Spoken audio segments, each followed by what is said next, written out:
Hello. In this video, we're going to deal with White's options on move 5 in the Philidor. E4, d6, d4, knight f6, knight c3, e5, knight f3, knight bd7. And here we'll cover all White's move apart from bishop c4, which is the main move, and we'll deal with that in another video. But here there are many options for White. There is a4, rook g1, g3, g4,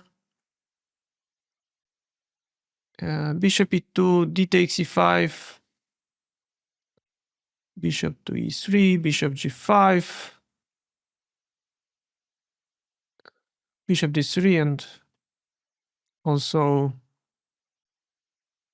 h3, and d5 as well. So basically all the logical moves will be considered.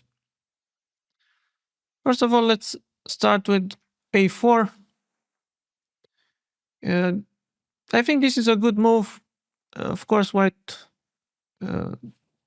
shouldn't necessarily go for it so quickly, but like this, White wants to gain some space on the queen side.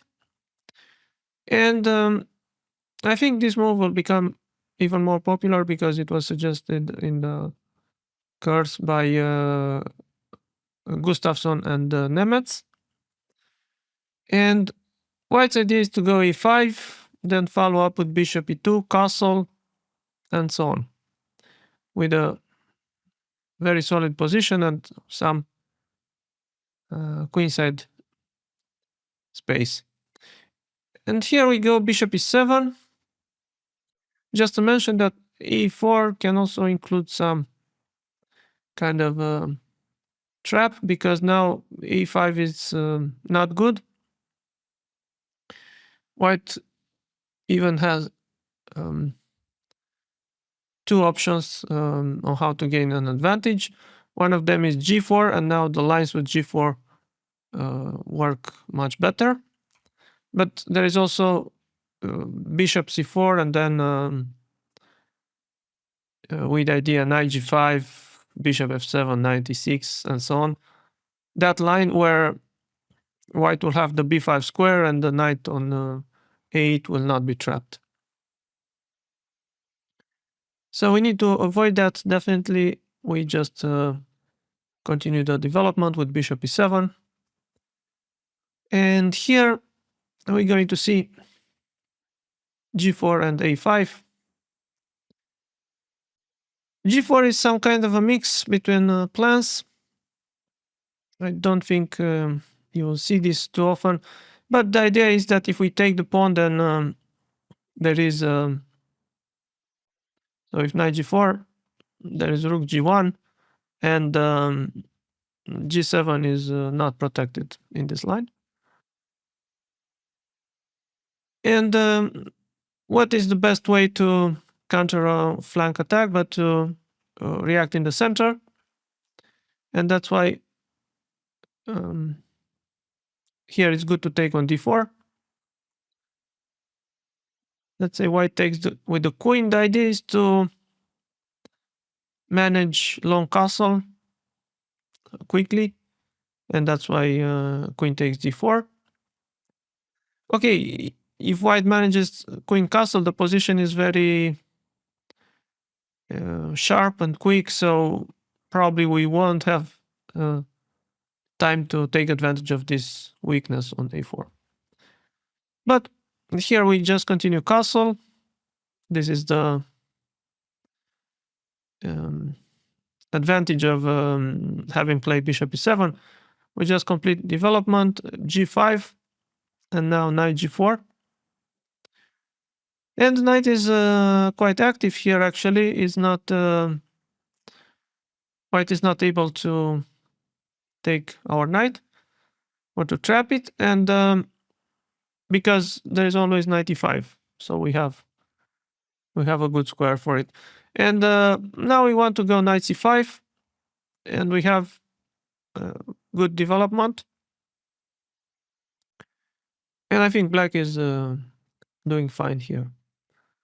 So this mix of plans with a4, g4, I'm not impressed with it.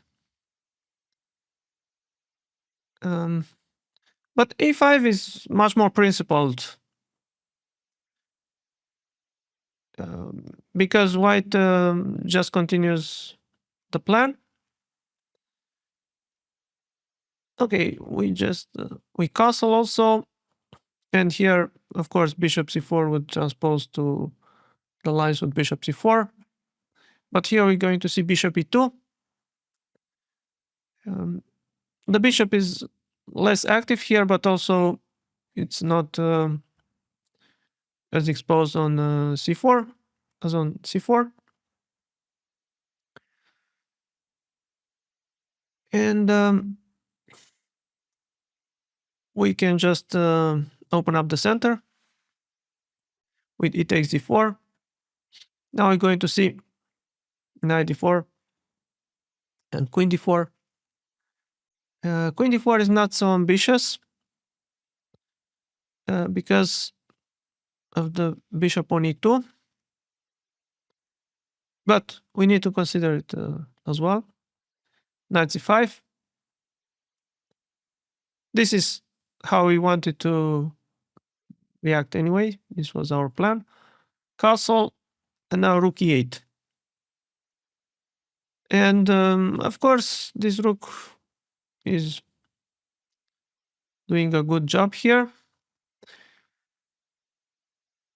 For now, we're refraining from playing c6 because maybe we want to go bishop d7, bishop c6, and then put some pressure on the e4 pawn.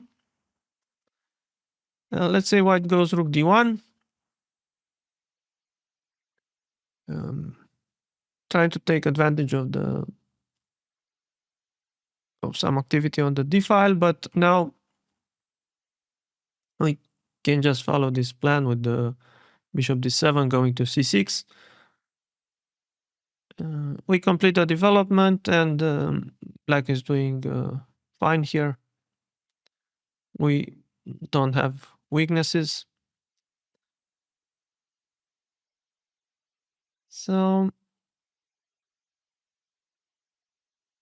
now let's see knight takes d4. This is the principled recapture, of course. Also, the knight is hinting at the c6 square in some lines. For example, if white goes at some point a6, and just to weaken the c6 square, so the knight is useful there. Of course, for now, whenever white takes with the knight, there is also a potential threat of knight f5. But white won't have time for this. We just go knight c5, attacking on e4. This is the idea. And f3 is probably the good move to consolidate the e4 pawn. This is the point of white's strategy. Bishop f3 looks weird to me. The purpose is the same to defend on e4, but I think now the bishop is quite passive there. So we can just go rook e8, bishop f8, c6, and so on. f3. And now we need to go c6, and our idea is to push d5 here. White has to castle. And all this was mentioned in the Gustafsson and Nemetz course. There they were offering rook e8 for black, which makes a lot of sense to activate the rook. But I like this direct approach more. d5 just to open up the position right away. And like this, we also changing the pawn structure. We are restricting the knight on c3.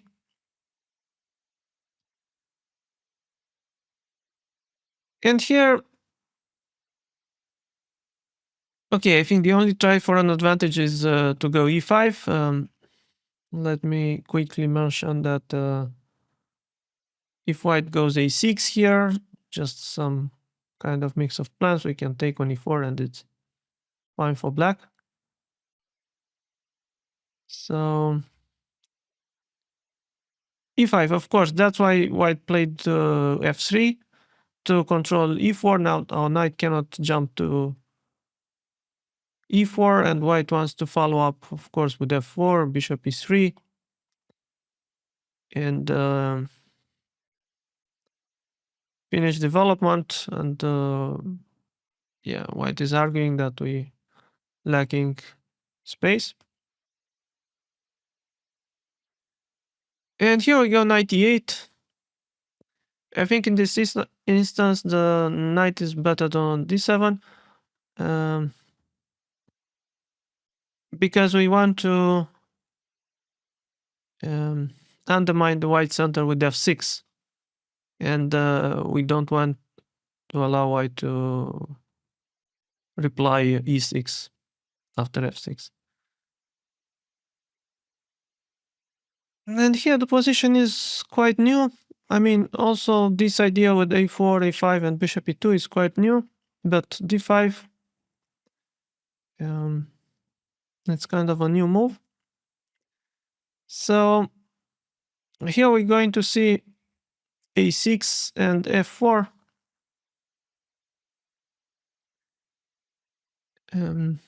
F4 looks very logical just to support the e5 pawn.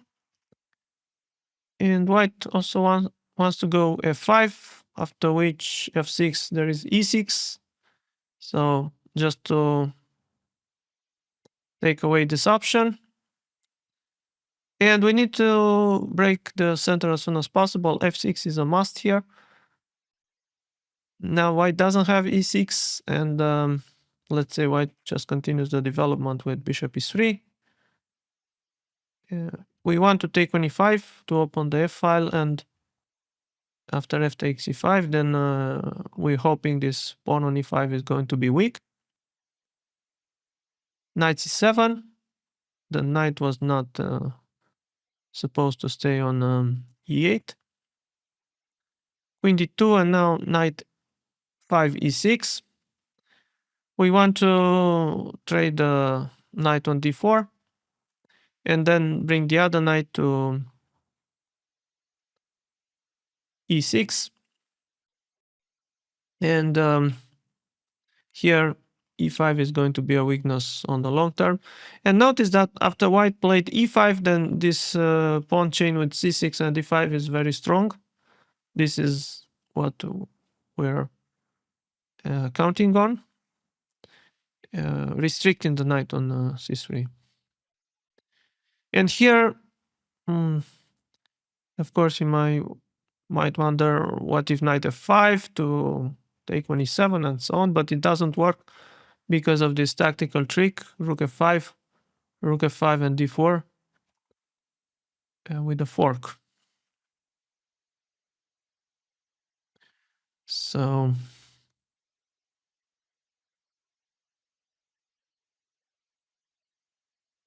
let's say white goes a6. It makes sense to try and create weaknesses in our position. As I was mentioning before, this c6 pawn could become weak, since otherwise our pawn chain c6 and d5 is very strong, especially the pawn on d5, which is limiting the knight on c3. But that's how white is undermining this pawn chain, creating a weakness on c6. We have to play f6 anyway, just to see what white does about the e5 pawn. Maybe white decides to trade it, or if f4, then e5 could be weak. And here we have f4, ab7, and he takes f6. First of all, f4 is a natural move, simply supporting the e5 pawn. It's also quite ambitious because this e5 pawn um, could become weak, but it's also strong. It's limiting our pieces. So we take on e5, f takes e5, and here just it's good to get rid of the annoying pawn on a6. Knight takes a6. Like this, we want to force white to take with the bishop, so we get rid of the light square bishop. B takes a6. And here white has to go bishop e3 to reinforce this g1 a7 diagonal.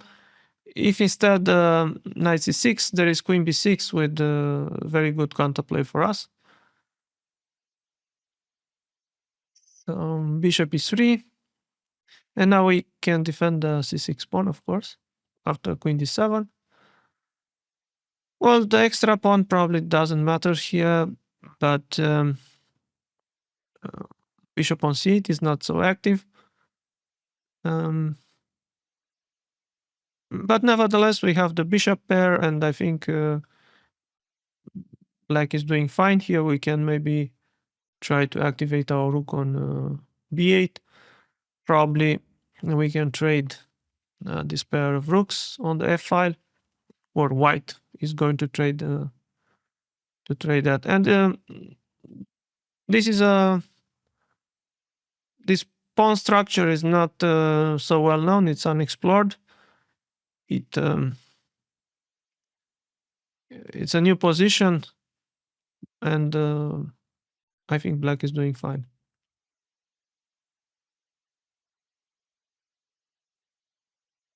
A takes b7 is making sense. Again, white is targeting the c6 pawn. Actually, bishop takes b7 is forced, of course, to defend c6. Now white goes f4 to reinforce the e5 pawn. We take on e5. We always want to take on e5. F takes e5. And now knight c7. Again, we need to bring the knight into play, obviously. And we're going to put one of the knights on e6. And again, the position is unusual, but I think black is doing fine.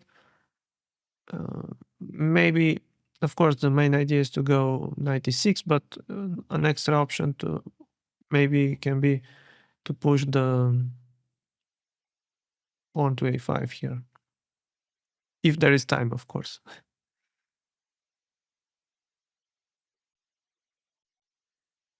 And now let's see, it takes f6. White releases the tension in the center with this move. So there won't be any weakness on e5 anymore. But also our pieces will have more freedom of maneuver. And here we take with the bishop because we want to activate the bishop. And again, the knight can go to c7. And in this case, because e5 is missing, the knight can jump to d6 as well. White is taking on b7. And here we taking with the knight.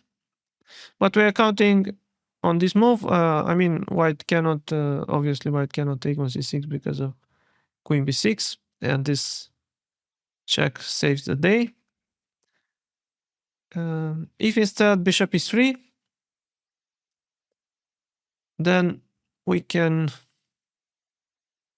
continue to be tricky with knight c7, setting another small trap. You always need to be careful with these small traps just to make sure that they work, because if you miss something, your opponent can trick you, or if the trap works, then your opponent may simply avoid it. But here, of course, it works. So knight c6 is again not working because of a nice double attack after queen e8 and then on attacking on e3 and c6. So let's say white is not doing this, but instead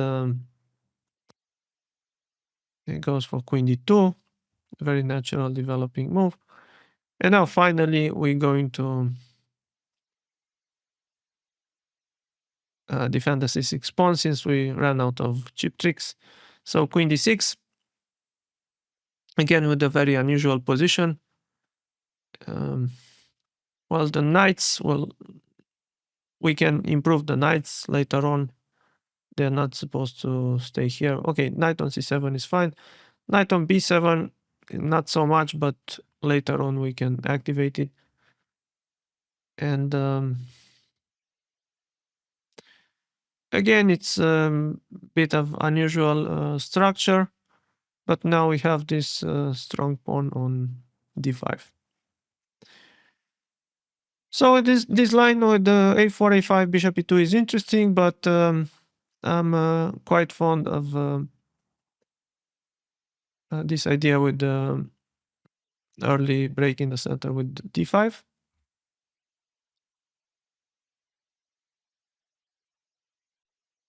Let's go back. And now let's see rook g1.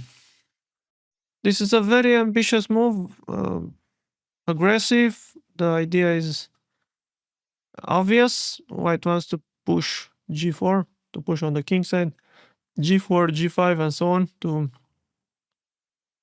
disrupt this knight from, to dislodge the f6 knight. Obviously, it's very committing because white has already said goodbye to short castle, but the point is to castle long, if possible. Usually, they like to push the g pawn as soon as possible and then think about castling. And this is one of the main and serious options if instead of bishop c4, because it leads to different positions, and if black is not well prepared, this attack may just succeed, or even if it doesn't succeed, then white can get a big strategical edge, like pushing the pawn to g5, forcing our knight to h5. This is what we want to avoid. But no worries, we've got you covered with c6. This is a useful move. We are preparing b5, queen a5 options also. And okay, g4. No need to comment on this move. Just that white was eager to go for it, and now the strategy is g5. And I think it's good to play h6 to secure the knight on f6. We're not making it easy for white to push g5. And here there are options. White has several attempts. There is h4, of course. I expect that you meet in your practice this move h4 quite often, because your opponent is eager to attack. There is a4 for those white players more cautious. There is h3, attacking but stopping midway. There is queen e2, interesting attempt, and also the main move, which is bishop e3, and the most flexible move. Okay, let's see them. First of all, h4. Again, primitive and very obvious idea to go g5. Now it would be even stronger than before because we weakened our position with h6. So if white manages g5, then the pawn can go even further with g6, um, creating many weaknesses in our position. But now the principle that whenever your opponent is playing on the flank, you need to act in the center. This principle applies here. So we take on d4. And here we're going to see knight d4 and queen d4. Both these recaptures make sense. Queen takes d4. This was played in, quite recently in the women's candidate tournament between Lei Tingjie. I'm not sure I'm pronouncing correctly the name, and Salimova, played in Toronto 2024. And here I like this move, queen b6. We want to trade the queens, but at the same time we have a very strong idea to go knight e5, and then threatening this knight on f3. Then the queen is hanging, so this is a trap, and white should do something about it. Um, okay, we're going to see g5, which is a blunder, bishop e3, and briefly discuss queen b6. Let's start with queen b6. This is only improving our pawn structure. We're not at all worried about the double pawns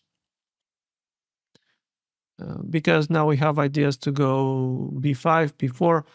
At the same time, the rook on 8 is active now. So white doesn't want to take on b6.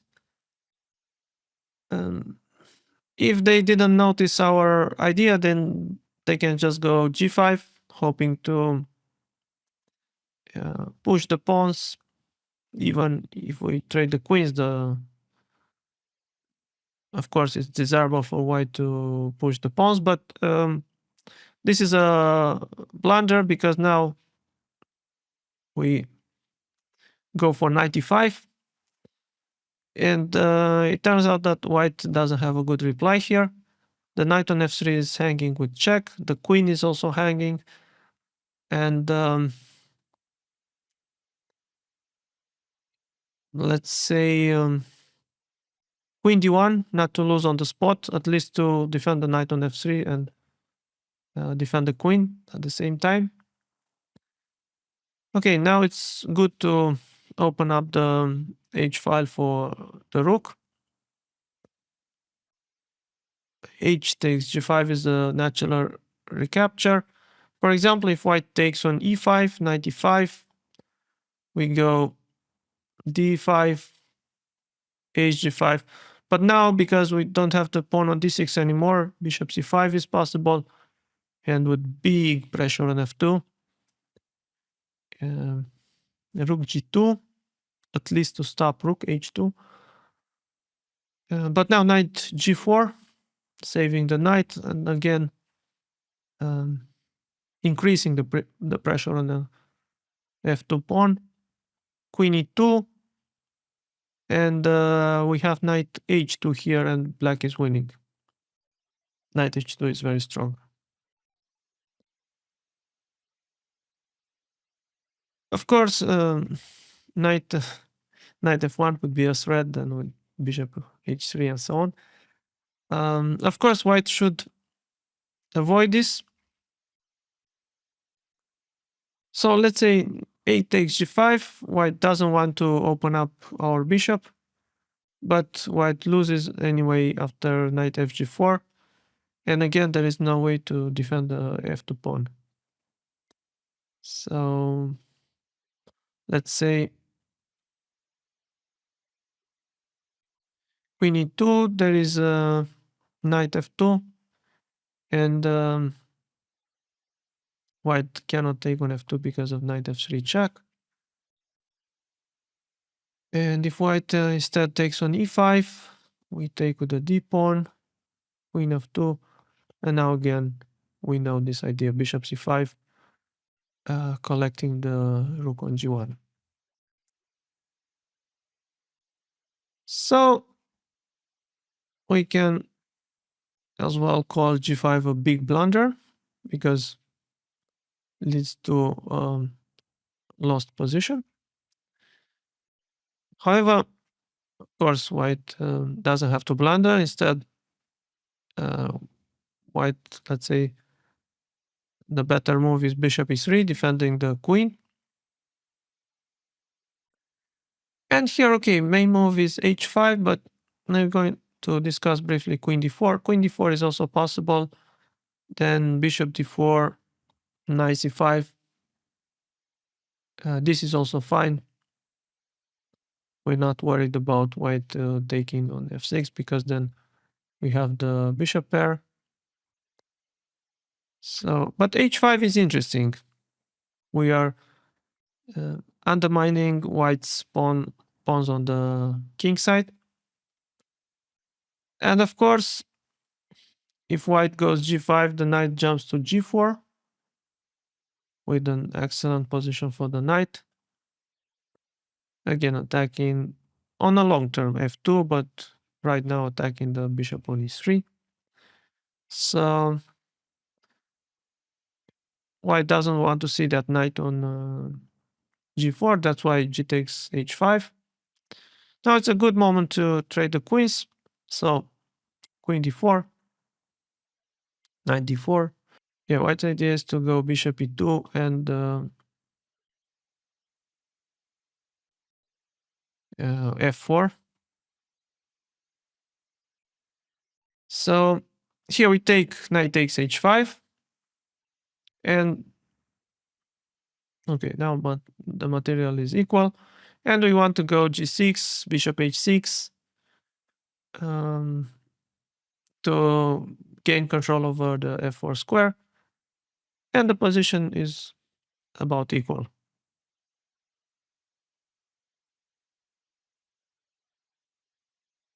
Of course, the more principled move is knight d4 here. This looks more ambitious. Also, now white has the queen is defending also the g4 pawn. And white is again ready to push g5. Here we go, 95. This is the only move, but it's a good resource. It's enough to get a good position. And this has two ideas. First of all, we are attacking the g4 pawn. And second, we want to push d5 and break the center. Again, that rule that you need to act in the center to against a flank attack. And we're going to see bishop e2 and g5 here. So bishop e2, sorry. Bishop e2 in order to defend the g4 pawn. No, bishop g2 was didn't make sense. Okay, bishop e2, and here we can react with d5. We're breaking open the center. Okay, the threat is to go knight e4, so white doesn't have time for g5, so it takes d5. And here, of course, knight takes d5 is fine for black. But when analyzing this position, we found an even more interesting idea, bishop b4. And with this, black can fight for the initiative. And okay, let's say white grabs another pawn because he can do it. Now we can even castle, again ignoring taking the pawn. We could have taken it in the first place with 95, but here we're playing for the initiative, and now there is a threat of 94. White has to find only moves to stay in the game, and the position became very sharp. So white has to go bishop f4. For example, g5 94 is already losing for white because of this. We have the pin is decisive and all the white pieces are hanging. So bishop f4 and now rook e8. You see we sacrificed 2 pawns, but we got very good development. White's king is stuck in the center. Now we're threatening even queen d4. And then with knight f3 to win a piece. And here black has a strong initiative. White has to be careful not to miss some tactical trick.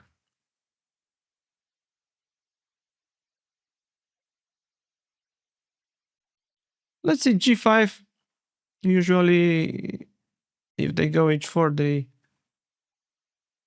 they going g5 as well. They're not stopping with bishop e2. So it's good to open up the h file with h takes g5, h takes g5. I don't really think White's idea is to take with the bishop, and it doesn't make much sense to prepare g5 to such an extent and then just abandon the idea altogether. It looks dubious, and after queen b6 with the threat of queen d4, actually black is slightly better. There is also a threat on b2, obviously. So hg5 has to be played. We cannot go back with the pieces. We need to go forward. The knight is active on g4, but there is a risk to have it to get trapped. However, as you're going to see, we have enough resources to save the knight or create further threats. And now we're going to see bishop e2 and f4. Bishop e2 has a purpose to cover the f3 square, also to further attack on g4. And here queen b6 deserves attention, but knight h2 is the move that I like. This is how we're dealing with the threat of f4. So we're pairing f4 with this. Now f4 would transpose to f4. I'm going to discuss it a bit later. And also bishop e3. Let's say white tries to complete the development, but now rook h3 is strong. You see, all of a sudden, black activated this rook, and these knights are very active.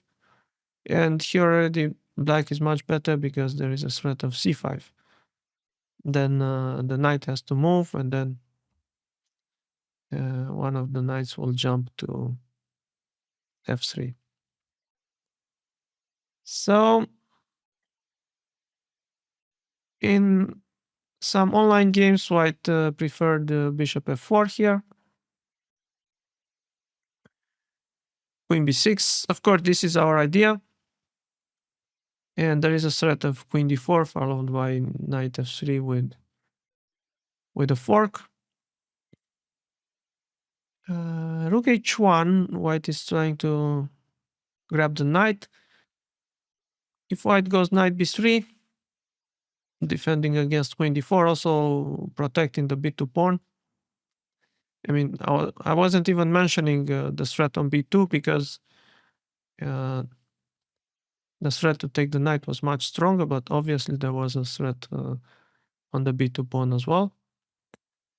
And here again, we can go rook h3 with the idea to jump with the knight on f3. So rook h1. Now we can take the pawn on b2. And we are attacking the knight on c3. Of course, the position is very sharp. Every tempo counts.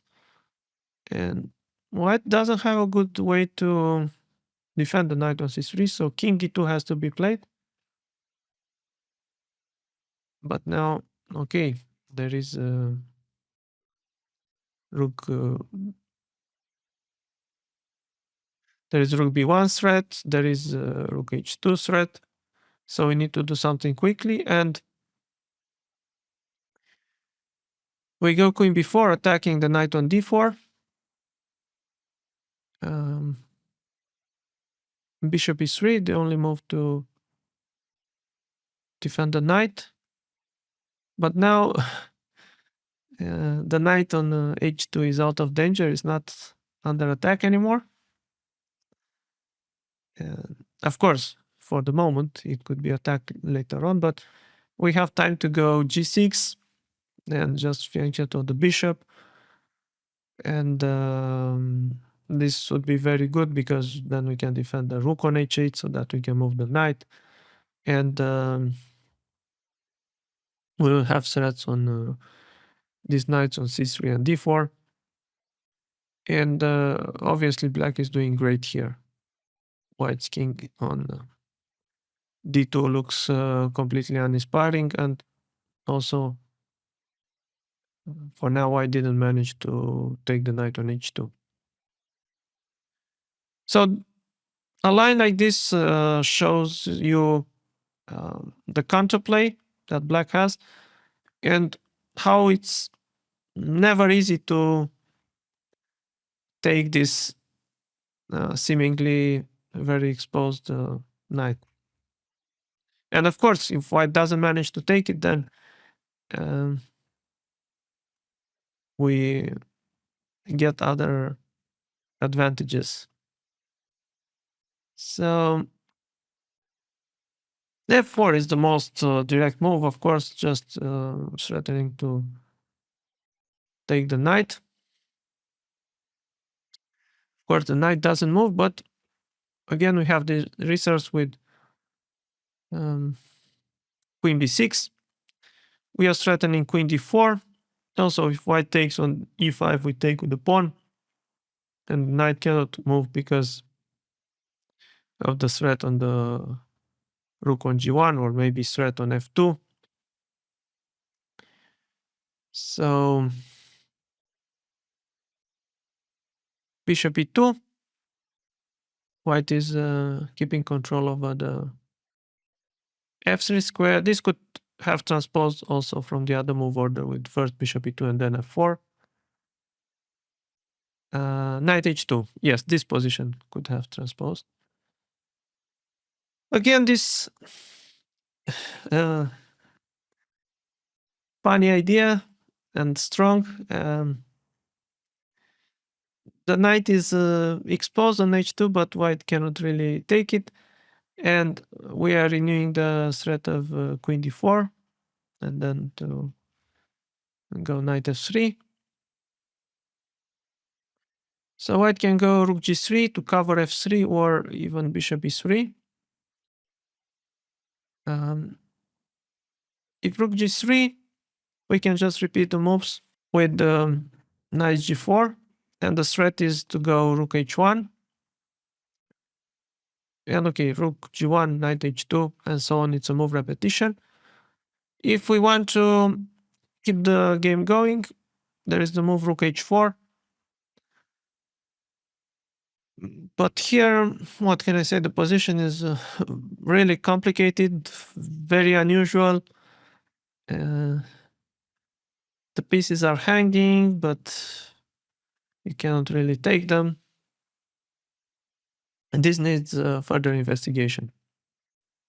But knight hg4 is a safe way to a draw, so to say, safe.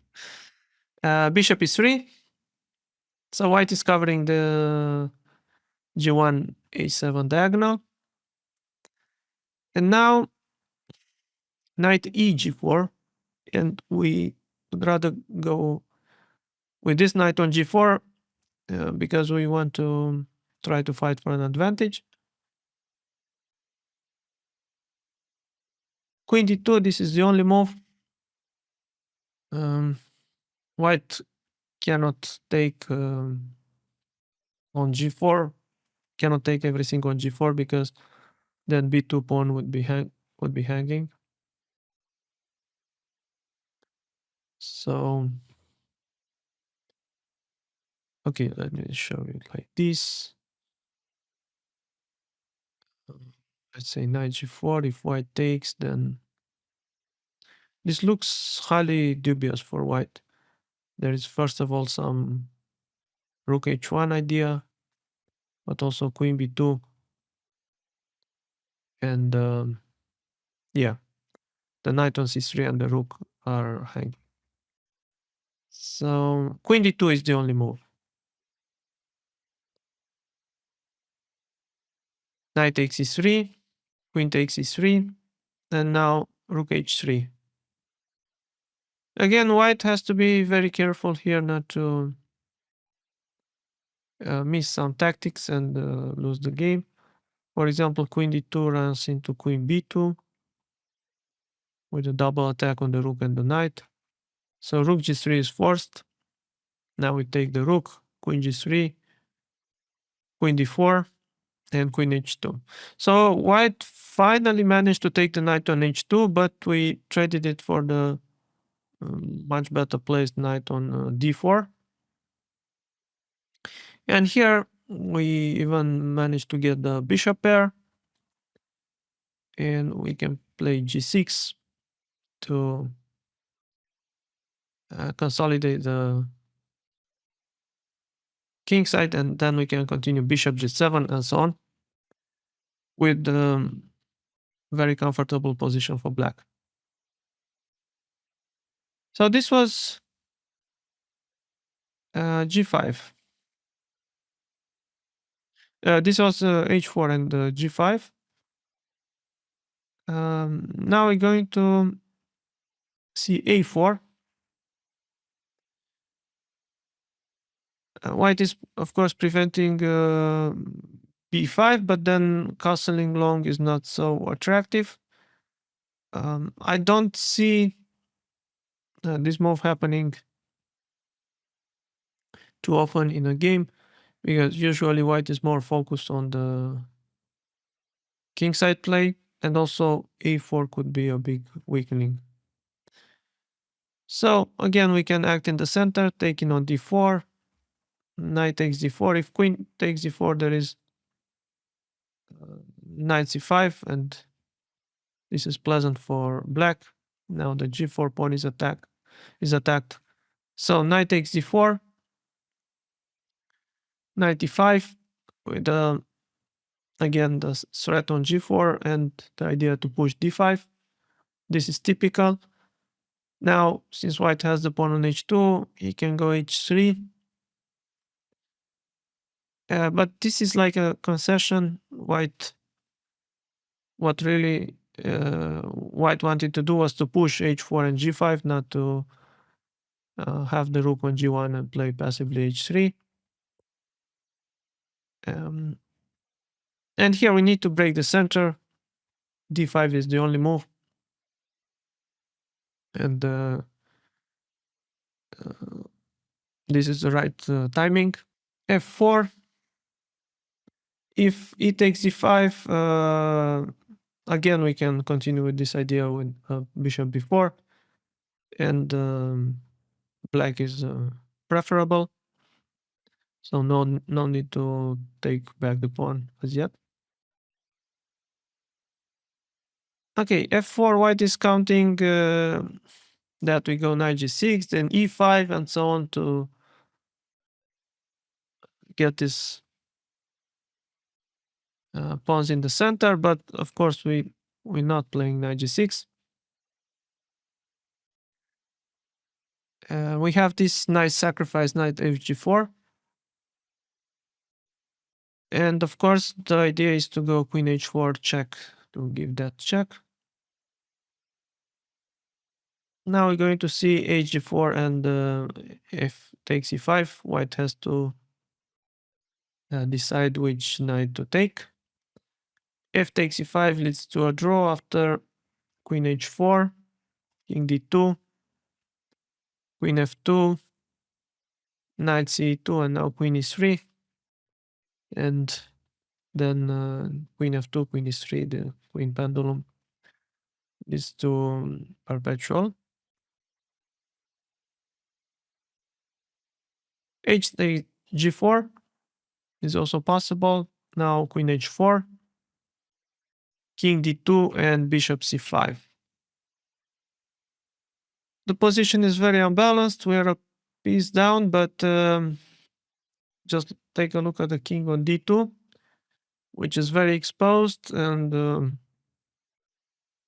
yeah, if white goes wrong here, the game can end very quickly. Also, I need to mention this g4 pawn could be hanging the d4 knight. So if white goes for this, he needs to investigate this position carefully. I think it's very dangerous for white.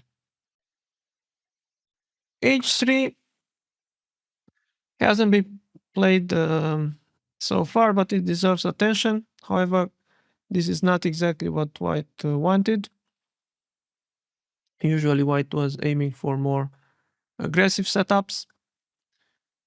Bishop e7. This is useful developing move. It's better to develop the bishop here before going b5 now. But now we want to go b5. And okay, here bishop e3 is the move. Before it goes a4, it will transpose. So let's see bishop e3 here. b5 now we shouldn't delay this anymore. White stops us from pushing b4. And here an important move in this setup when we manage to get b5 on the board. We go queen c7 to defend the pawn on e5, and then we want to move the knight to either f8 or b6. Also on f8 it makes sense because then it can jump to g6, let's say. But in order for this to work, we need to defend the pawn on e5. So this is the reasoning behind queen c7. And now if white goes h4, there is knight f8. And we're just in time with this. Or else if g5, we take, knight takes g5. Actually, sometimes after white played h3, because now the g4 square is well protected, it makes sense for white to push g5 without h4 and get this knight on g5. And white is hoping to manage to attack it with some other piece. But now you can see how important is this pawn on b5 is not, white doesn't have bishop c4. And here we can go rook b8. And the idea is to go e5, b4, immediately rolling the pawns forward.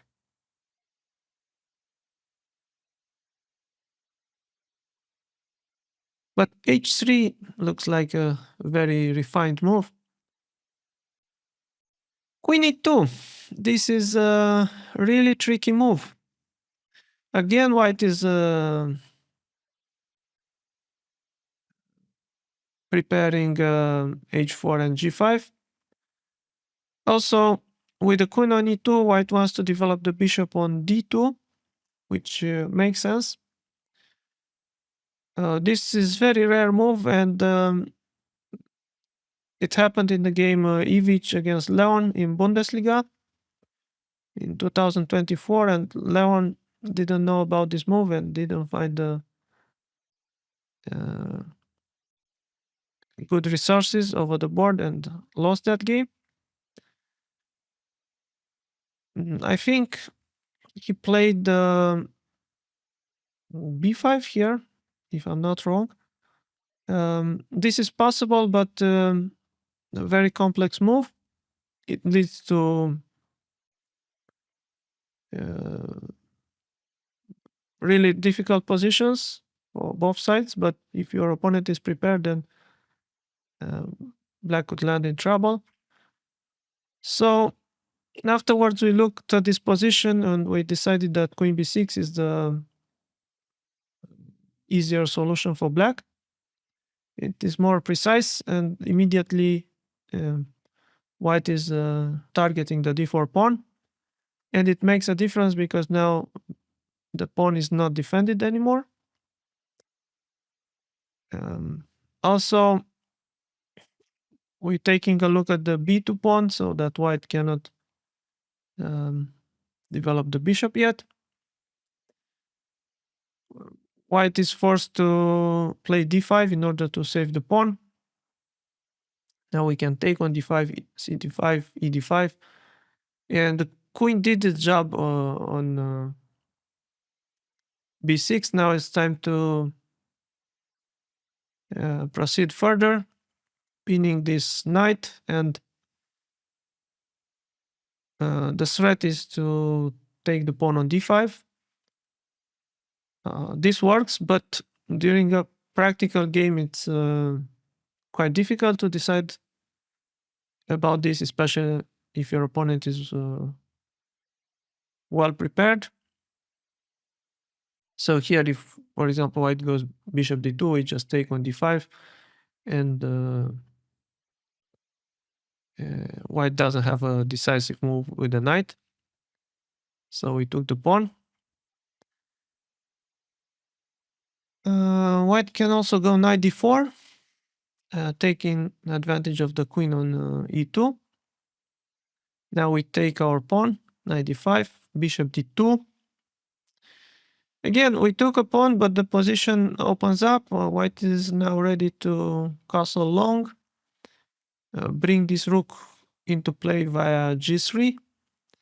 So there is compensation, and black still needs to show some precision here. Knight 7 f6 is the good move. Just prioritizing piece development. And of course, we want to follow up with bishop d7, covering this important square b5. Then maybe even long castle could be an option. And just to show you a sample line, rook g3. This is strong. White is here is different idea. White is activating the rook via the third rank. And now we can go queen c5. Just to we're attacking the knight on d4 and also getting out of the pin. Knight d5, knight d5, knight b3. Now queen c7. And black is fine here. But it's good to be aware of this line and know that it can be dangerous. Otherwise, it's difficult to decide on queen b6 and queen a5. Okay, but the main move is bishop e3, which is very natural. Simply developing the bishop, and of course white then wants to continue queen d2, long castle, or even to keep on pushing on the king side. We develop the bishop to e7. it's important that we manage to get the bishop there, and we can later on use the fa square for the knight to reroute it knight f8, knight g6. And here white has many options again. We are at the crossroads. There is queen d2, there is h4, there is g5, a4, and finally a3.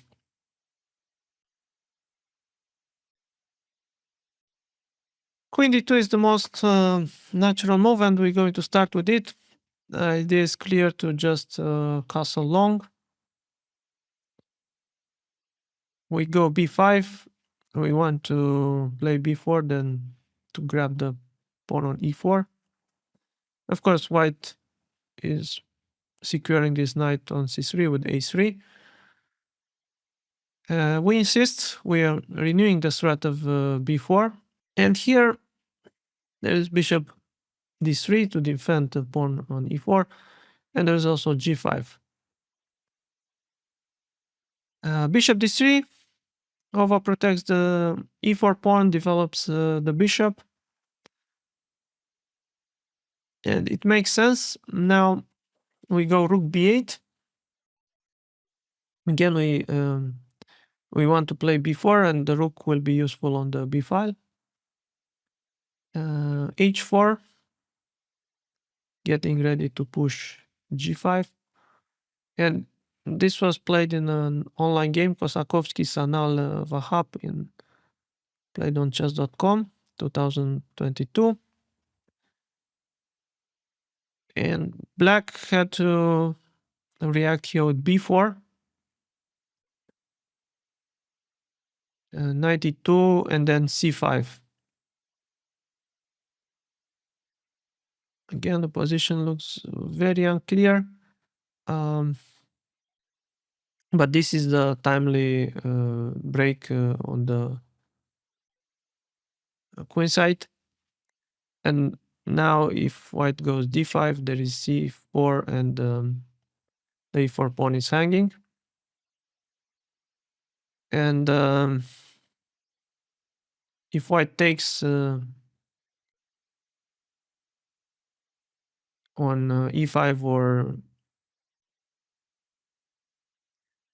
c5, we can take with the knight, and then g4 pawn is hanging. And the same for d takes e5, knight c5.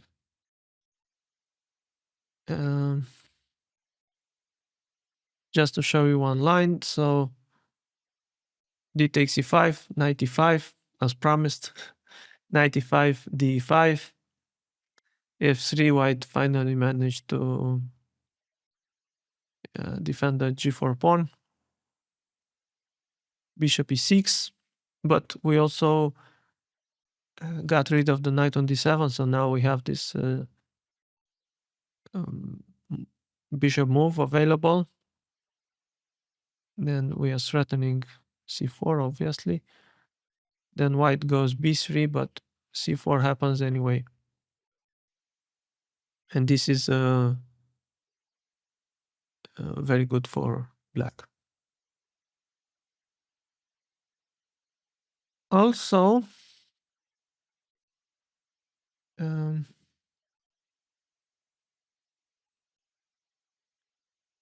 here after 92, it was possible to go d5.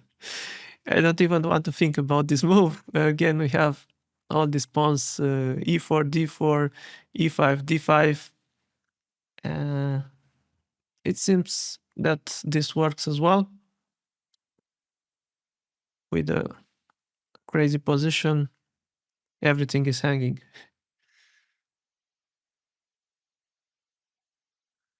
g5 makes sense because white wants to bring a knight on g5, so we need to take. And now knight takes g5, and this knight is strong here, sometimes attacking the f7 pawn, but also while defending the e4 pawn. So it's not we're not able to attack this knight on g5. However, here we can take a pawn, rook takes h2. It's not really a very important pawn, but the pawn is a pawn. It can be handy later on. Castle. So white is going for quick development, but also on the queen side,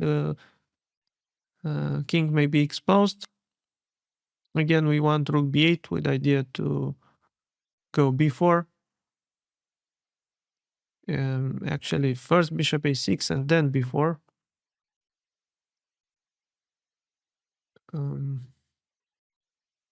And we don't want to hurry with b4 because white could have bishop. If b4, white would have bishop c4.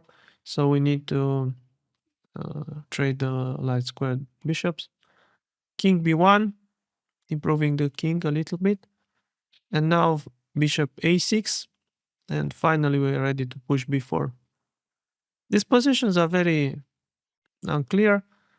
The position is complex, but black is fine here. Yeah, just to mention that don't hurry with b4. Of course, if you don't remember exactly, you want to go for the counterplay as soon as possible. But here b4 is wrong because of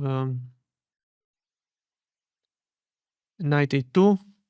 So because of this pin, we're not doing anything with the b pawn. In the meantime, white is threatening, let's say, both the pawn on b4 and bishop c4. And bishop c4 really hurts because f7 is weak. So don't forget to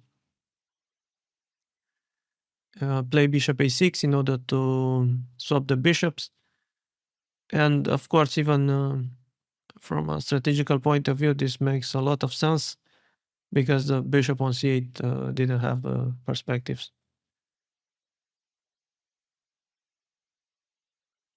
So this was queen d2. Now let's see h4. White means business. And the idea is to push g5 immediately. And here we can introduce this idea of knight f8, since white cannot go h3 anymore to defend the g4 pawn. And we're going to get the knight on g4. Now we're going to consider d takes e5 and g5. First of all, d takes e5. This is natural move just to open up the position. Of course, we are counting on knight takes g4. Here, e takes e6 to clear the center. Otherwise, we could take on e5. Queen takes d6. We are activating the queen. Bishop d4. Yeah, just to mention briefly, black is completely fine after bishop d6, queen d6, bishop d6, and even here bishop d4 doesn't work because of knight e6. The knight on g4 is hanging, but there is a threat on the bishop on d4, and also like this we are defending the g7 pawn. So this doesn't work for white. Bishop d4, well, let's say to save the bishop. And here black has this strong move, queen f4, obstructing white's development. As an upside, it also contains a small trap. Because white cannot take on g7, we're going to see it right away. Queen d3 instead is the only move. So bishop g7, apparently with tempo, attacking everything, fails a big time to bishop h4. And white loses on the spot. It's all about the weakness of the f2 pawn or f2 square. Queen d3 instead is the only move. And here we can just secure this knight on g4 with h5. The knight is there to stay. Another good option was knight e6 here, but let's go h5. Even in a practical game, Leon preferred this move h5, so let's go for this. Bishop g7. Finally, white grabs a pawn. Rook g8. Okay, so we gave up a pawn, but we greatly activated the pieces. I like the knight on g4 very much. And here, the only move for white is knight e2. Bishop d4, of course, looks very natural. But it fails because of knight h2. You see all kind of tactics there, and white loses. So knight e2, white has to do this. Now the best square for the queen is on c7. Just drop back with the queen. And here we're going to see bishop f8 and bishop d4. Well, basically, bishop d4 is the better move, but even so, after bishop e6, and then we can follow with the long castle, knight g6. Black certainly has a great compensation here. Bishop f8 looks like a concession, and it was played in the game Antolak against Leon in Kavala 2024. And here, the correct recapture is with the rook, so that we can castle after bishop d7 and then go a long castle. And the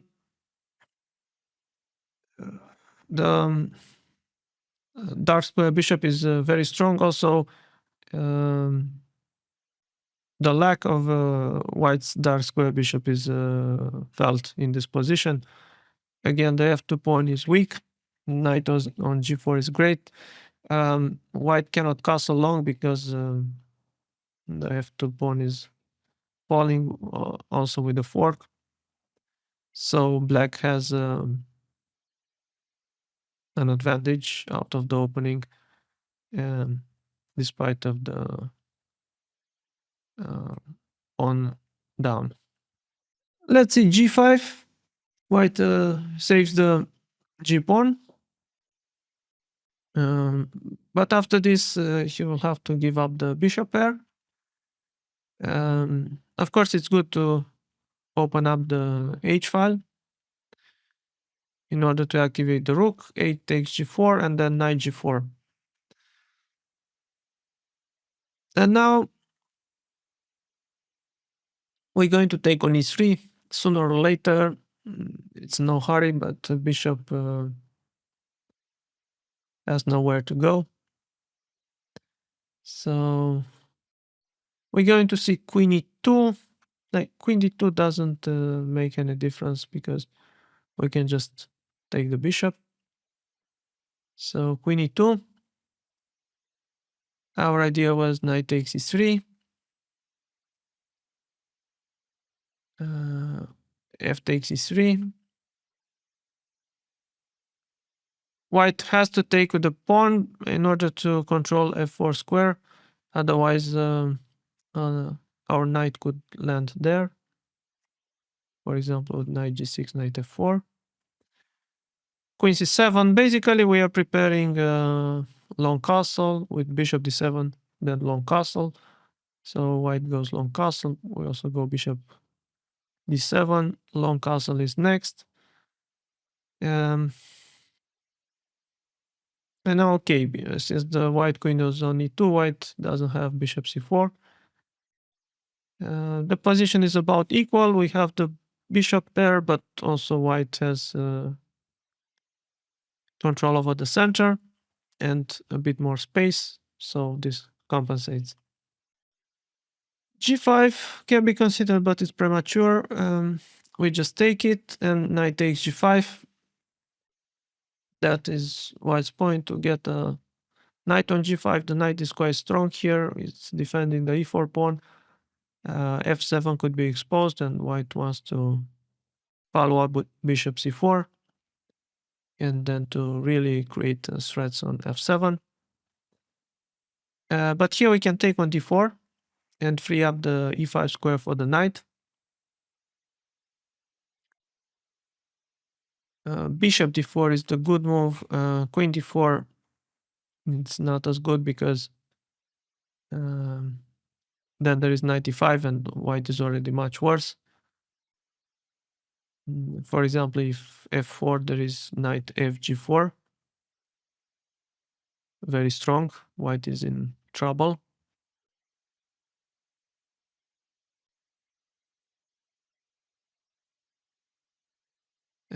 The G5 knight is attacked. So bishop D4, White has to go for this. Knight E5. This is our idea. We are stopping bishop C4. Also, now our pieces come to life. This bishop, you see, bishop is open. H3. Not only saving the H pawn, but also controlling the important G4 square. Knight H5 we can go, attacking the knight on G5, and also we want to control the F4 square, and we want to set up a blockade on the dark squares. Bishop E3, White defends the knight and also is preparing F4, which we're not going to allow. We like our knight on E5, so F6.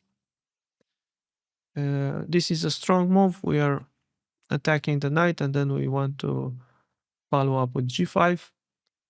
Now the only move is knight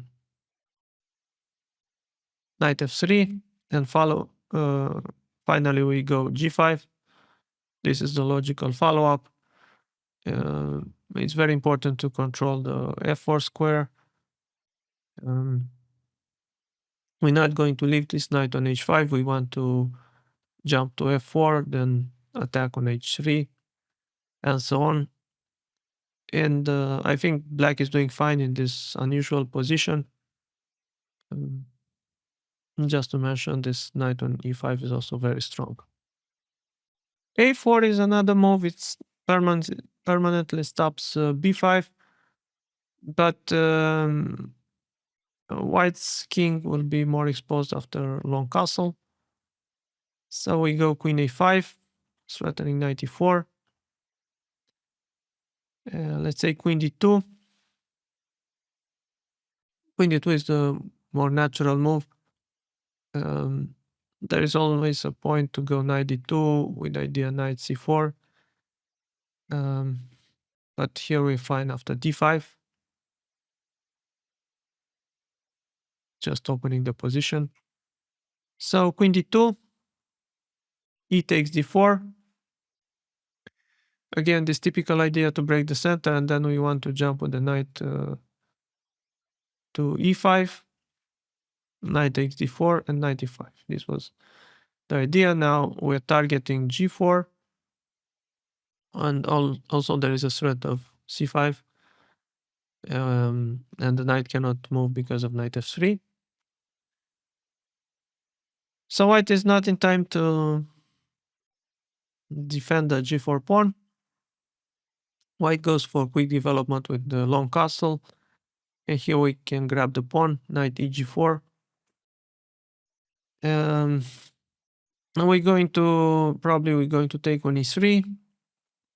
And then defend the G pawn, maybe with G5 if White takes with the queen. White has compensation because of better development, but nothing more than that. Also, if we manage to finish development, of course, will be a pawn up, and also this pawn on a4 could be a liability.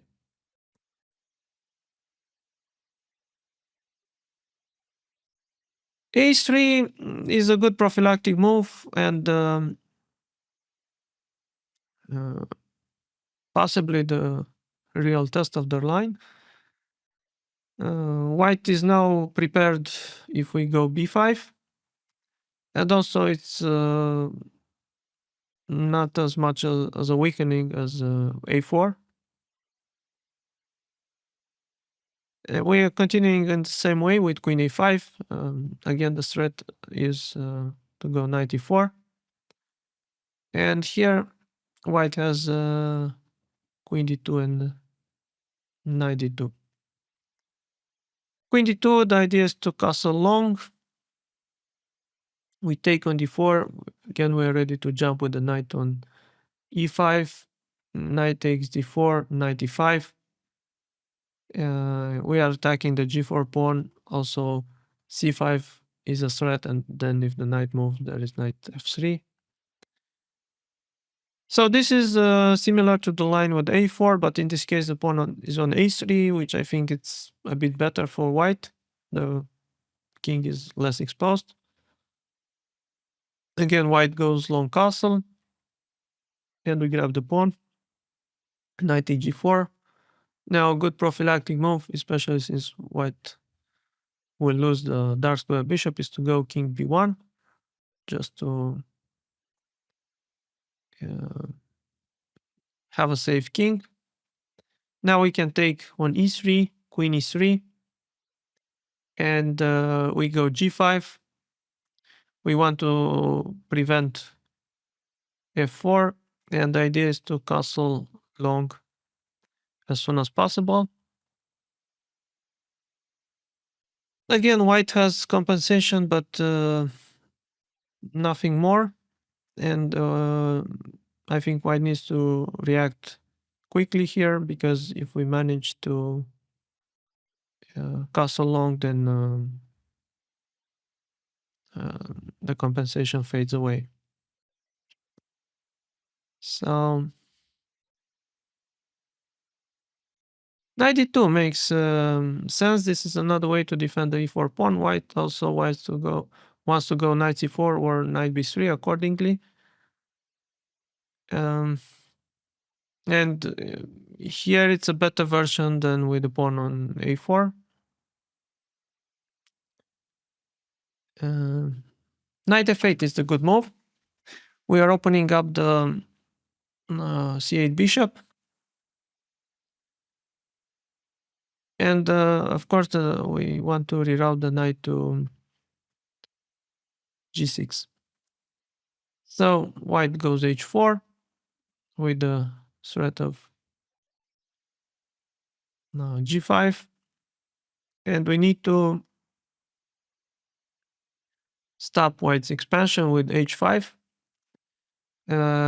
Is the fight for the g4 square. I mean, if white pushes g5, of course we jump on g4, and suddenly it looks great for black. So if white takes on h5, we can take back with the knight. So instead of this, white goes knight b3. If knight c4, we need to consider knight c4 as well, but we just go queen c7, and maybe later the knight could be exposed to b5. So of course, the white has this move with tempo. Then queen c7. And now again, g5, knight g4 is good for black. Definitely, I wouldn't worry if I get this knight on g4 with black. So white probably has to take on h5.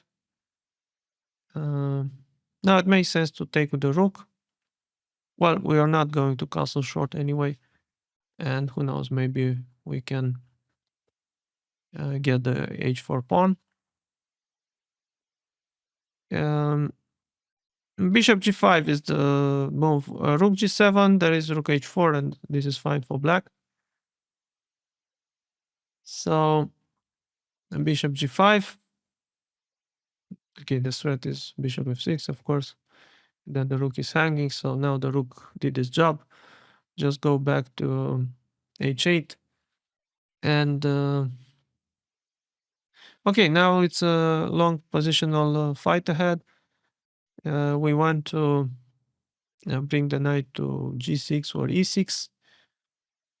And then even knight h5 to trade the dark square bishop and get control over f4. On the long term, of course, black has an advantage because of the better pawn structure, but for now, white has better control of the center. So the position is balanced here. Okay, so this was rook g1.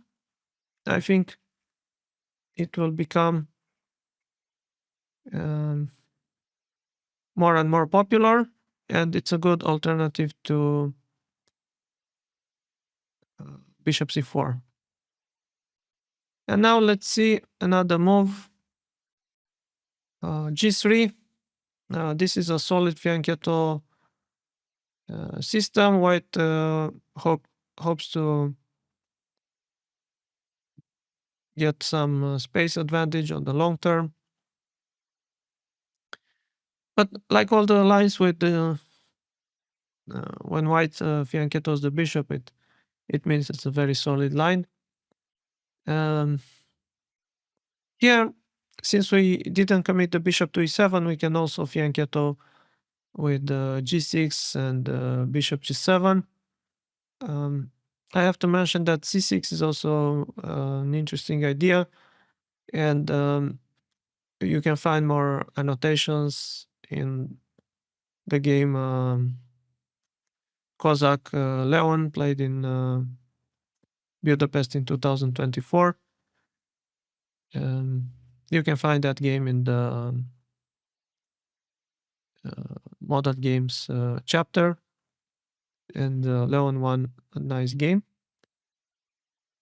But let's say g6, bishop g2, bishop g7, now castle, castle, and it will transpose to d4, d6, and knight f3.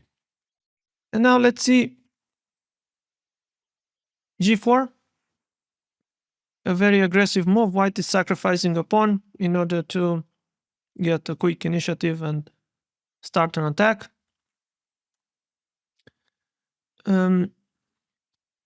Here the move we're recommending in the course is knight takes g4, just to take up the challenge. We are gaining the pawn. But h6 is also possible if you don't want to enter these complications. You can go for h6, and most likely it will transpose after both rook g1 or h3. But a pawn is a pawn, and we take it with knight g4. This is the point. White goes rook g1, immediately activating the rook and putting pressure on our position. Especially the g7 pawn will be a long-term target. The knight falls back to f6. And here white has two main ways to continue the initiative. One is bishop e3, and the other one is bishop c4. Bishop e3 is very interesting, and sometimes it's underestimated. The idea is that white wants to go queen d2 and long castle quickly. And here we go c6. This is always a useful move. We are preparing both b5 and queen a5, of course. And queen d2 is the main move, which we're going to see. Queen d3 was played sometimes, and we'll briefly discuss also bishop c4. Let's start with bishop c4. We can parry this with queen a5. And now there is a threat of knight e4 or even b5. So this doesn't achieve anything. Queen d3 also looks dubious. It was tried sometimes, but I think the queen is misplaced on d3, especially since it's blocking the light squared bishop. Of course, the idea would be to defend even better the e4 pawn. Here we can immediately start counterplay with b5, long castle, and now it's very important that this move queen c7 works. Since the queen is the white queen is misplayed on d3, and white doesn't have sacrifices with bishop b5, so queen c7 works, and black is fine here. This is the ideal place for our queen. Afterwards, maybe we can even play g6 to cover the g file and continue the development. So queen d3 is not good, but queen d2 is the natural move. We go in b5, threatening b4. Basically, queen a5 would transpose because we could follow up with b5 afterwards. So let's say b5 here, long castle. The threat is d takes e5 and then knight takes e5 when the queen on d8 is hanging. Yeah, I just want to mention that queen c7 is losing. White can take on b5 and then take on e5. Maybe he can also mix this idea, first take on e5 and then b5. But I think taking on b5 is good enough. So we definitely need to avoid that. Basically, queen a5 is the way to go. This is the only move. Now there is also a threat of b4 and then to grab the a2 pawn. And here it's good for white to open up the position. D takes e5. We need to take with the d pawn. And king b1. Useful move, just defending the pawn on a2, also improving the king's position. So basically now white has a safe king. The pieces are active. This rook on g1 is not allowing us to develop the bishop. The rook on d1 also creates a lot of threats. And white has compensation for the pawn here. The move we're recommending in the course is rook b8, which is certainly going to surprise your opponent. This is a novelty. The point is to defend the b5 pawn so that we can go queen c7, and then white doesn't have sacrifices on b5 anymore.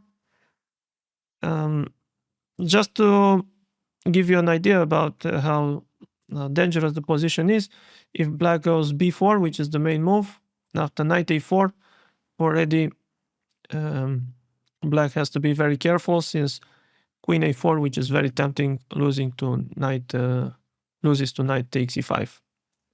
So we definitely need to avoid such lines. But rook b8 is very interesting, and we're bringing this rook into defense. And here, okay, white has options. White needs to do something. So we're going to consider bishop g5 and bishop h3. Both moves looking dangerous. So bishop g5 is a way to create more threats. Already bishop f6 is a threat. Here we can go b4 to attack the knight. Also, the e4 pawn is hanging in some lines, but you need to be careful about that because we open the position even more. White goes knight a4. This is a typical line for a typical move for this line because we cannot really take the knight. Then white goes knight h5 with the strong initiative. This is similar to the line I just showed you. So, but now the knight on a4 is also out of play and is not going anywhere. So we go bishop e7. And this is possible because now the G file is blocked. Also, of course, the knight is hanging on a long term. Also, the pawn on e4 is hanging. But we first need to develop the pieces a little bit. White goes bishop h3, trying to keep the momentum going. The threat is bishop d7. And now you can see another point of this move, rook b8. The rook goes to b7, defending the knight on d7. And white has compensation here, but for now we managed to stabilize the position. We want to castle short. Also, the knight on a4 is hanging. So you can see how useful the rook is for the defense. Bishop h3 is another logical move because the bishop didn't have perspective there, and it's pressuring the knight on d7. And now our queen did its job on a5. We can go queen c7 just to bring the queen closer to the king to defend the king. And now we're going to see bishop d7 and bishop g5. Yeah, just to mention briefly also knight h4. So if white goes knight h4 with idea knight f5 or f4, we can meet this with b4, knight a4, and now g6. So we definitely don't want to see knight on f5 here. And again, we're happy that white misplaced the knight on a4.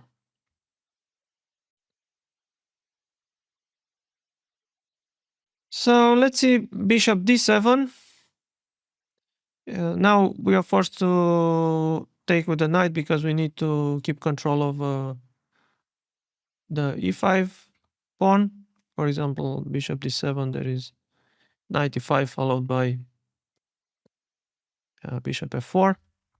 So I need to take with the knight. And here again, white can try knight h4, again with idea f4 or knight f5. And here we can go knight b6 this time because there is no bishop on h3 anymore. We need to control the f5 square, and also the knight wants to jump to c4, creating threats. White stops this. Now we go b4, knight e2.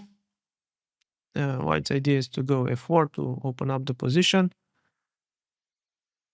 And here we go bishop a6, which looks a bit strange, but the bishop is safer here than on e6. If we go bishop e6, after f4, the bishop could be exposed.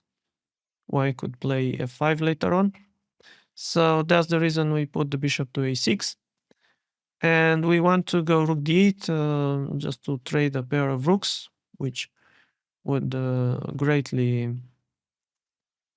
help us in the defense. Here white has compensation. Again, white has compensation, but we managed to trade some pieces, and now if we trade the rooks, it's even better for us. So bishop g5 just to increase the pressure, and there is a direct threat of bishop d7. But it's no wonder that there are threats with all the pieces having aggressive positions. And now we go h6, and it's good to include this because later on we may have ideas to go g5. White keeps the bishop, so bishop h4. b4 is good to chase the knight away. Knight e2 is the better move. Maybe the knight can go to g3 in the future. And here we can go c5. Again, the position is extremely complicated, unclear, lots of threats everywhere. With c5, we want to go c4, maybe c3 to get our own play. But also now there is this option to play rook b6 and bring the rook into defense via the 6th rank. Well, we're still a pawn up.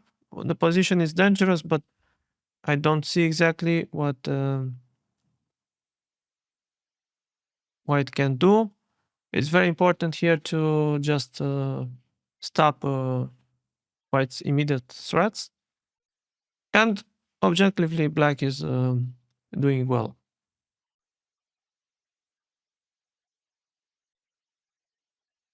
So this was bishop e3. And now let's see bishop c4. This is the main line. There is a direct threat of knight g5. Here we take on d4. We want to free up the e5 square for the knight. I think this is more effective than h6, which is the main move, obviously aimed at controlling the g5 square. But I like it because it's more concrete and doesn't allow white to get some long-term pressure. And here we're going to see knight d4 and queen d4. This capture is less logical because now white doesn't have knight g5 anymore. So we're happy to see that. Here we can go c6. This is always a useful move in this kind of positions. Also, apparently, it's a novelty. And there is an idea to go knight e5, queen b6. And let's see how this position can continue. White's most natural move should be bishop e3 to follow up with queen d2 and long castle, of course. Here we have several options. Knight e5 is very tempting. We just hit the bishop with tempo, and also maybe we want knight fg4. So white goes bishop e2 to control g4. Here we can insist and play h5. It's not really a weakening. Maybe we want to activate the rook in some lines, but also for now we want to put the knight to g4. F3. Of course, this h5 could become a weakening if we castle short, but it's not the case right now. The bishop is still on f8. We are quite far away from castling short. So this is stopping knight g4 ideas. Now that white doesn't have f4 here because of knight fg4. So this doesn't work now. The bishop is under attack. Let's say f3.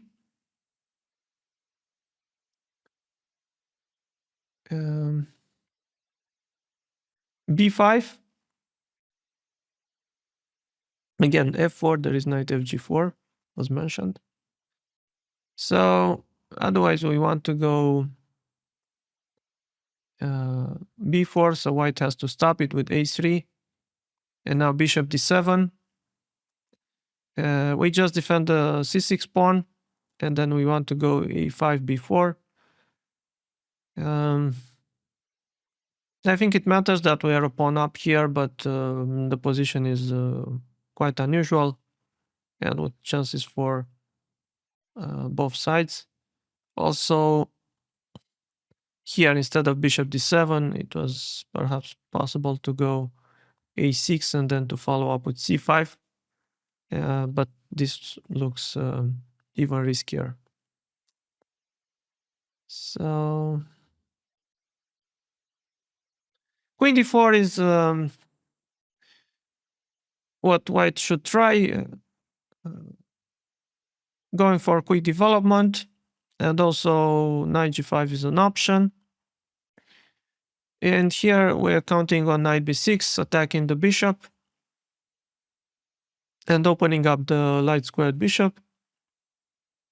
Here we can see bishop e2, e5, and bishop e3. Bishop e3 is the more ambitious move. Now, but let's see them one by one.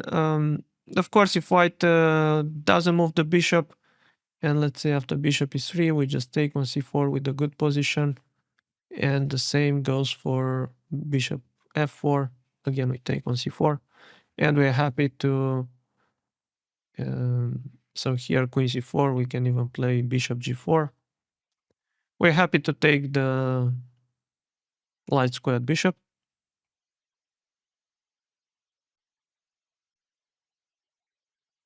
But perhaps white should save the bishop. Bishop e2 is a passive retreat. However, white is preventing bishop g4, so it makes some sense. Again, now we need to do something about the king side, so we go g6. We want to fianchetto the bishop. Now there is no more pressure on the f7 pawn. We can do this.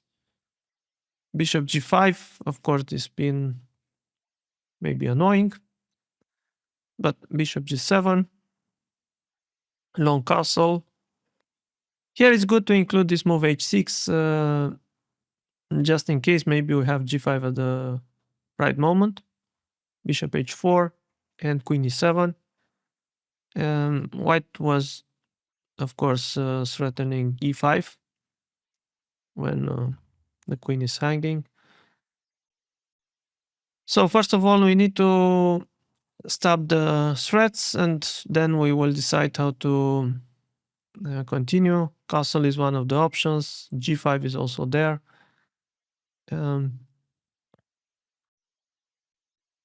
Again, it's a very complicated position. We are up a pawn, but white also has compensation because of the lead in development. So this is bishop e2. e5 is an aggressive move, but it turns out that black is fine, so it doesn't really work. However, it was tried in several games. Here we can get rid of the dangerous bishop with knight takes e4. White has to take on f6 because queen c4, d takes e5, it's already better for black. So e takes f6, queen takes f6. Now, okay, we consider queen f6 or queen c4. If queen f6, gf6, knight d5, trying to go for some tricks, knight c7 or knight f6, but there is king d8 and black has a good endgame.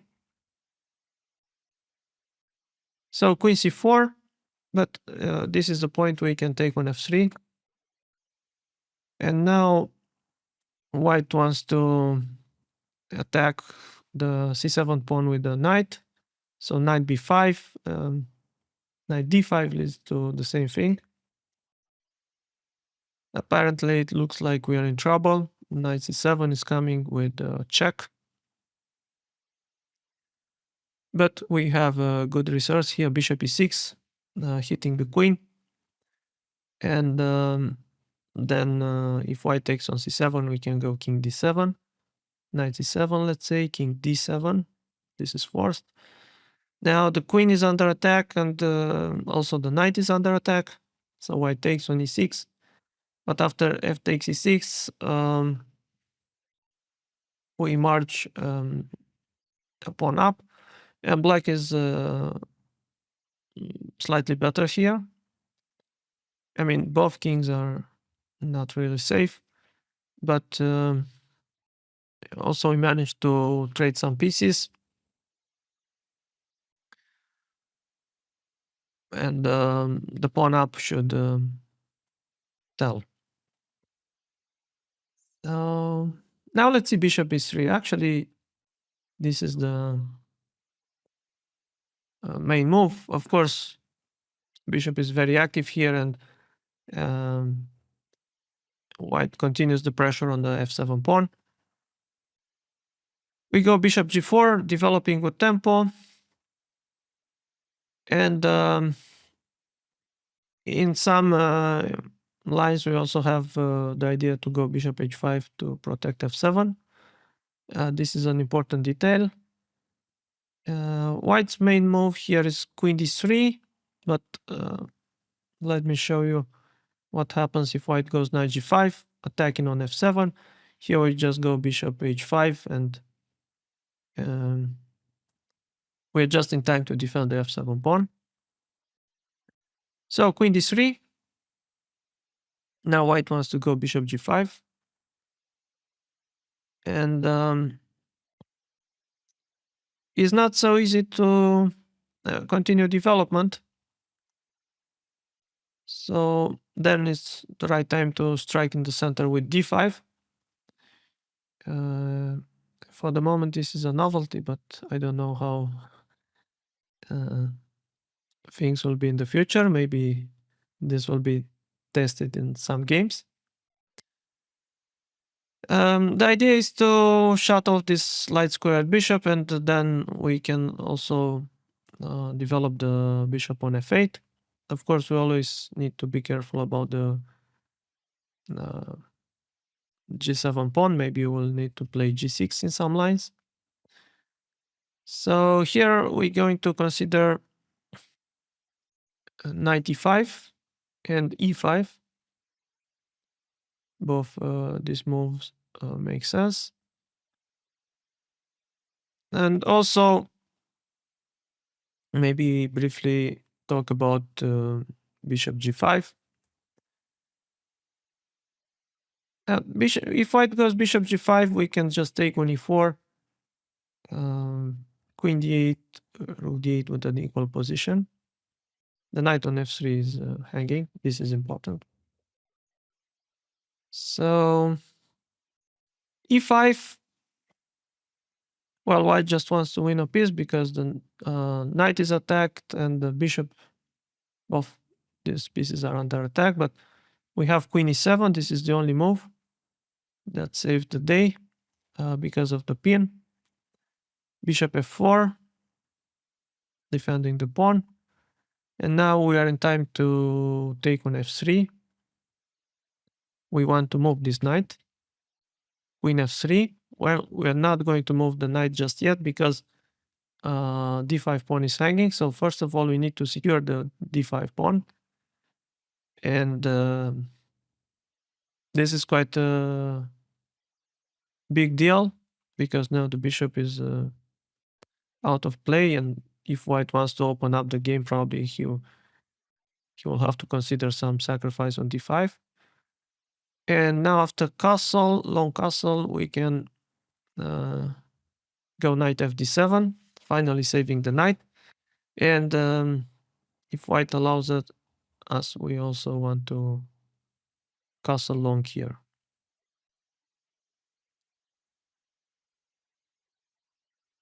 So then there is knight d5. Once we play d5, this move is possible to attack on g4, maybe keep an eye on f7 as well. And now we have this important move, bishop h5, to save the bishop and defend the f7 pawn. Already we want to take d takes e4. White goes bishop f4, just to develop, so that also to defend the knight on e5 in advance, so that we don't have bishop d6 and g7 pawn would be hanging. I want to mention that if white goes rook g5, we are fine after bishop d6. And then the knight is hanging, so white cannot take on g7. So let's say bishop f4. Again, it's a very unusual position, very sharp. Every tempo counts here. The right way to continue, this is g6. This is the only move. Actually, we need to secure the g7 pawn, and we really want to go bishop d6 to complete the development. Note that d takes e4 was a blunder here because of queen h3. So white has all kind of ideas, and then white is winning here. We need to avoid this g6 is the move. White takes on d5 and now bishop d6. And we need to, of course, stop white from playing d6. Since the g-pawn is safely defended, we want to castle, then put the rook to e8, maybe play knight bd7 to exchange the strong knight on e5. And the position is unclear, it's extremely unbalanced. Since we have this bishop on h5, white cannot castle long. So this was g4. Now let's see bishop e2. This is a more modest approach. Obviously, the bishop is more passive on e2 than on c4, but it's also less exposed, and it is played sometimes. Here we go, bishop e7. Just normal Philidor development. It's also possible to go here c6 to try to push b5. But let's see, bishop e7. And here we're going to consider castle, which is the natural follow-up of bishop e2, but also g4.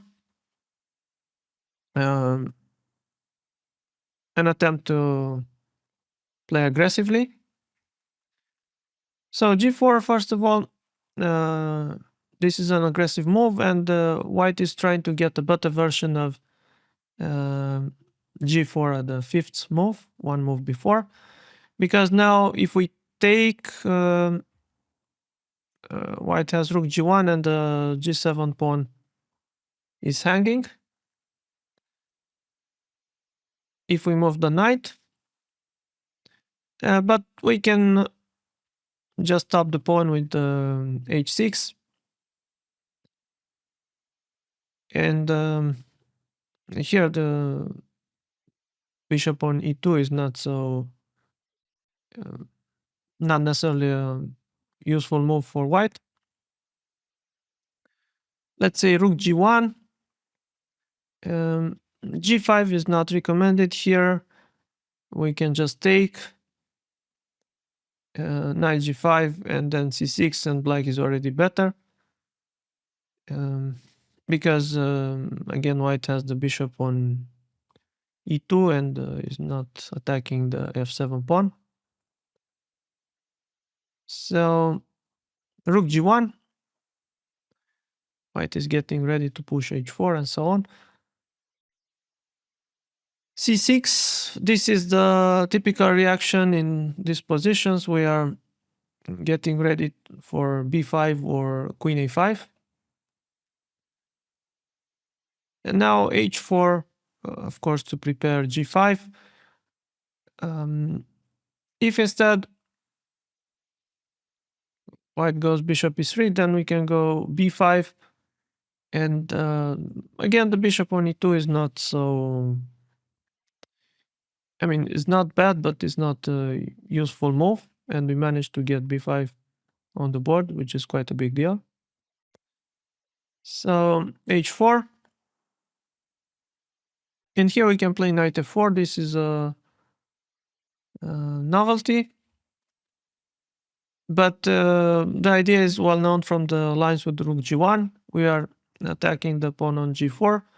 And the knight can come to g6, or at least it's controlling the g6 square, which is useful.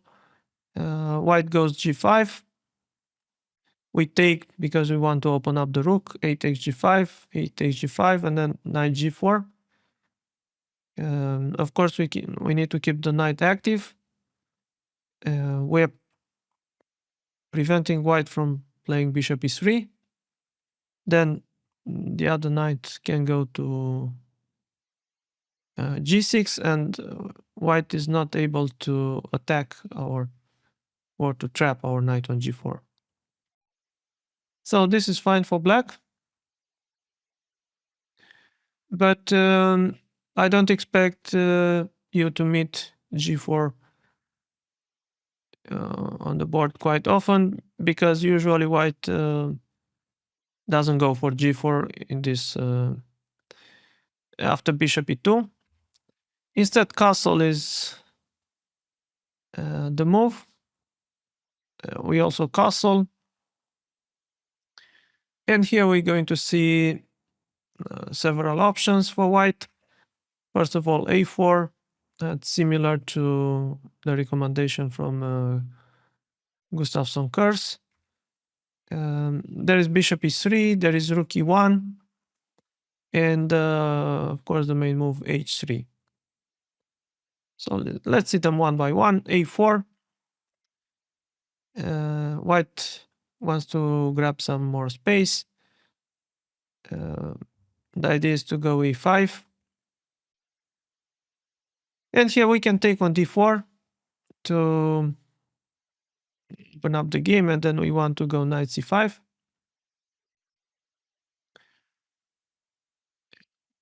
White should probably take with the knight on d4, but we're going to consider queen d4 as well.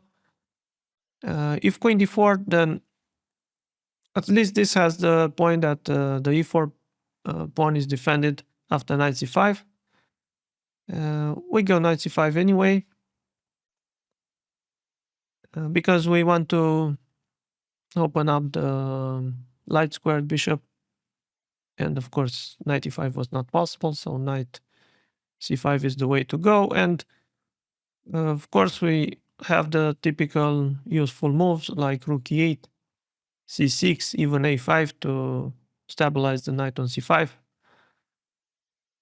Rook d1. White is trying to create some threats on the d file. In this instance, the rook is more active on the d file. Rook e8 is a good move.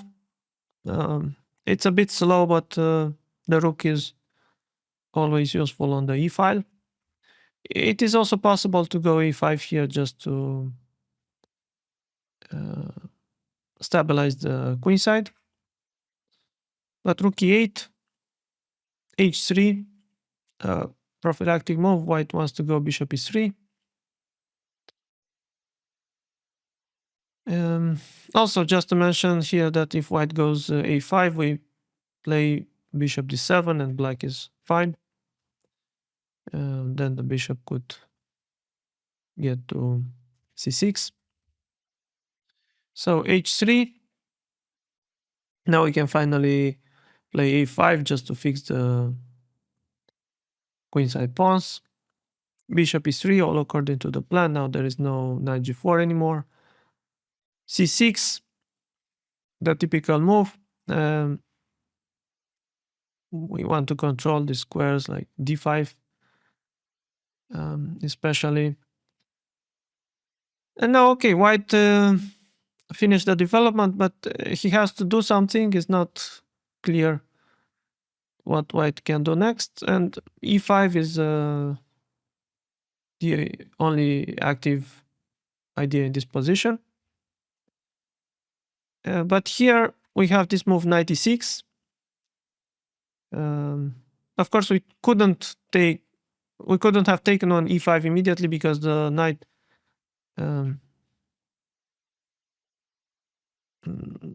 if we take on e5, then queen d8 and knight on c5 is hanging.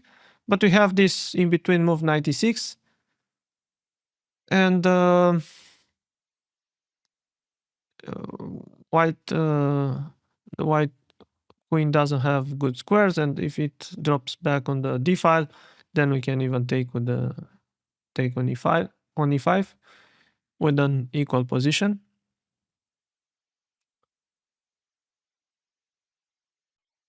Knight d4, of course, white wants to go knight f5, but in all these lines, we're not allowing this because we go e takes e4 and then we want to move the knight.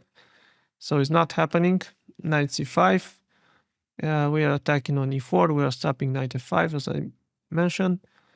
Now white needs to defend the pawn. F3 he goes to safely defend the pawn. c6.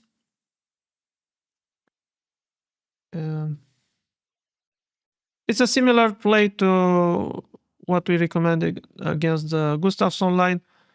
We are preparing d5 with this move. And white cannot really stop it. And here we're going to see bishop e3. Actually, if white goes a5, it transposes to the other line with the early a4, a5, where we were going d5, of course. So bishop e3. And now again, our idea to go d5. And if white takes on d5, it's an equal position. The more ambitious move is e5, 98, f4. The ideas are similar. f6 again.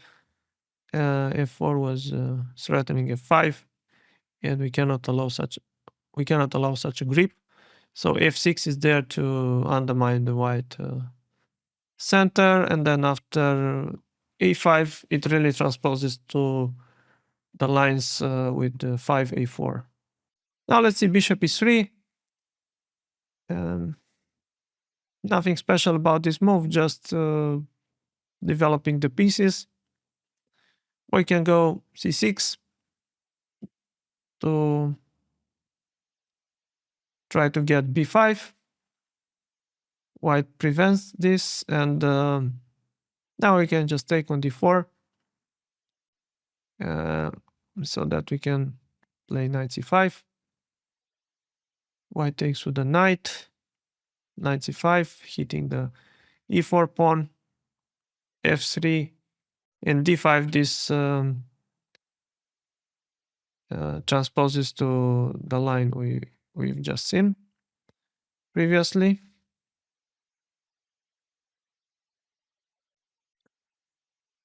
Rook e1. This is a typical idea in the Philidor. White wants to play bishop f1. But okay, it's quite slow here. We just go c6 with idea b5. White is stopping this. And again, here we can open up the game with e takes d4. Now queen d4 and knight d4. Knight d4, we just go knight c5.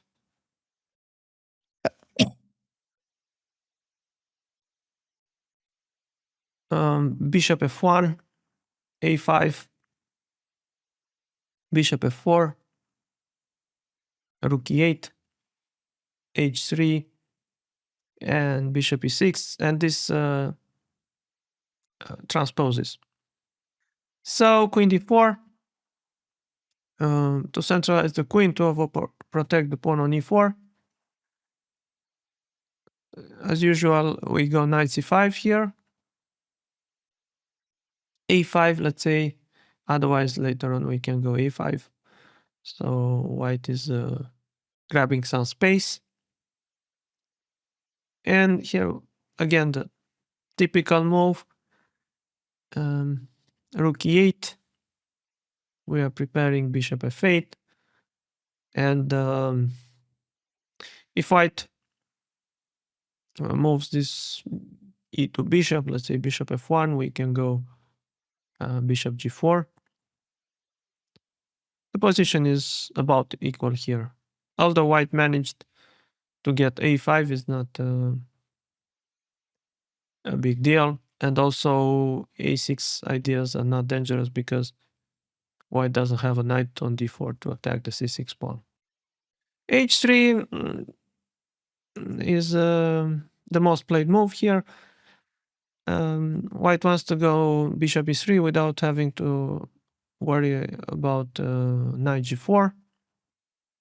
Again, we take e takes d4. This is the typical idea. We want to secure the c5 square for the knight. Queen d4. If knight d4, again we go knight c5, attacking the e4 pawn, and it's not so easy to defend it. f3 doesn't work anymore because of the weakness on h3. So white is better off to take with the queen. And here we have an interesting idea to just go b6 and fianchetto the light squared bishop. And afterwards play knight c5 to attack the e4 pawn. This is possible because white skipped the move a4, so white doesn't have a5. It would have been annoying if white had a5, the option to play a5. Bishop f4, quick development.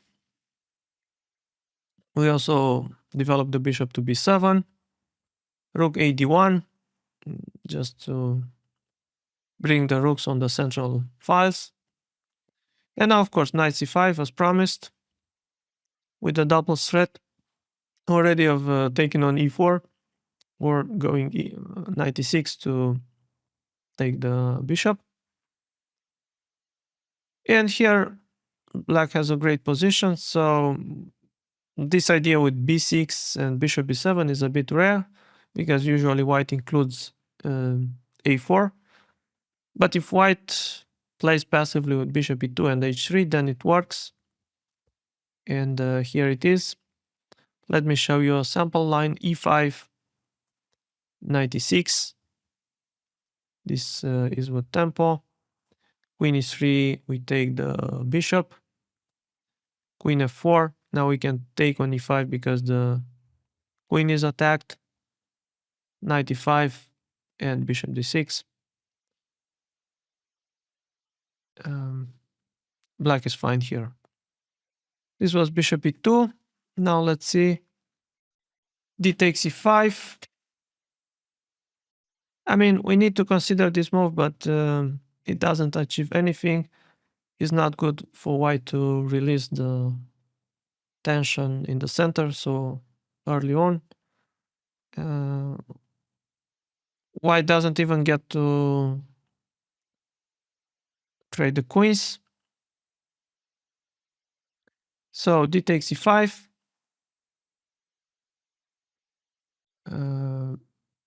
Bishop c4. And here, since we didn't even play bishop e7, we can play even more actively bishop b4. The bishop is more active here. There is e4 pawn could be a target. So, of course, we don't want to take on e4 just yet because of bishop f7, but we want to castle, and then taking on e4 is going to be a real threat. Castle c6, these are our useful moves. The bishop is active on b4, but we shouldn't hurry to take on c3 first. We have useful moves. Obviously, black here already solved his opening problems. So d takes e5 is not advisable. Bishop e3. It's a move. White has idea to go either h3 and g4, or just h3 and bishop d3 castle with a solid setup. Here we can just continue the development with bishop e7, because why not? Knight g4 doesn't bring much because white can play bishop d2. But of course, it's possible to go c6 with ideas to push b5. But let's see bishop e7. White goes h3. Now knight g4 is not possible anymore.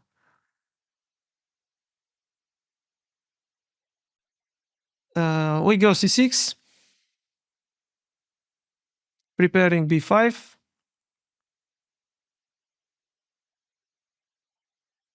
And here we're going to see g4 and a4. Queen d2 was also played sometimes, but we go b5 and we get a good play. So g4, just continuing pushing on the king side.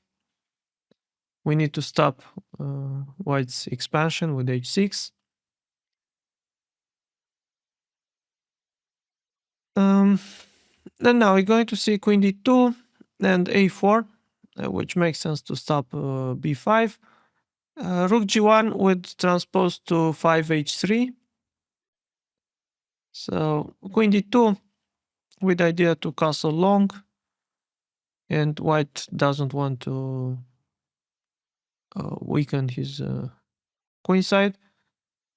But now b5 works just fine. b4 is a threat, and then to round up the e4 pawn. White has to defend it with bishop d3. And here again, I like this move queen c7. The idea is to defend the e5 pawn, and then we can, so that we can move the knight. Knight can go to f8 or b6, but it's important to have e5 defended.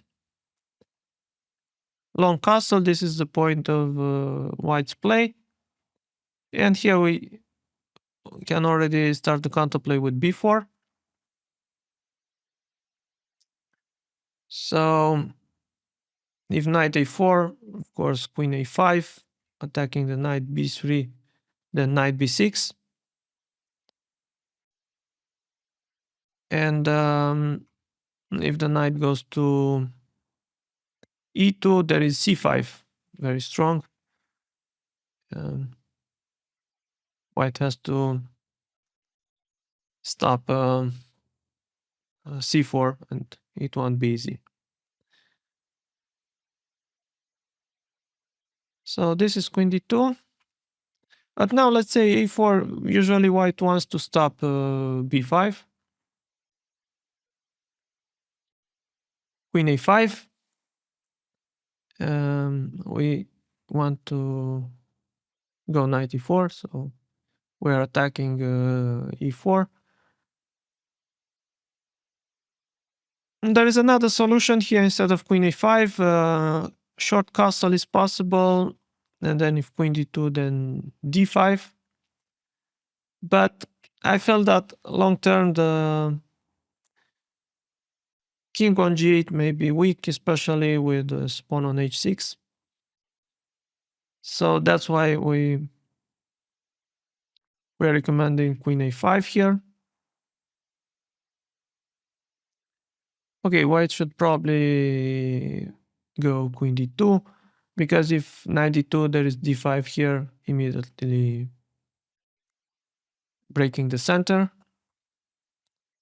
So queen d2. And here this move, a6, prophylactic move, preparing a future b5 if white castles long.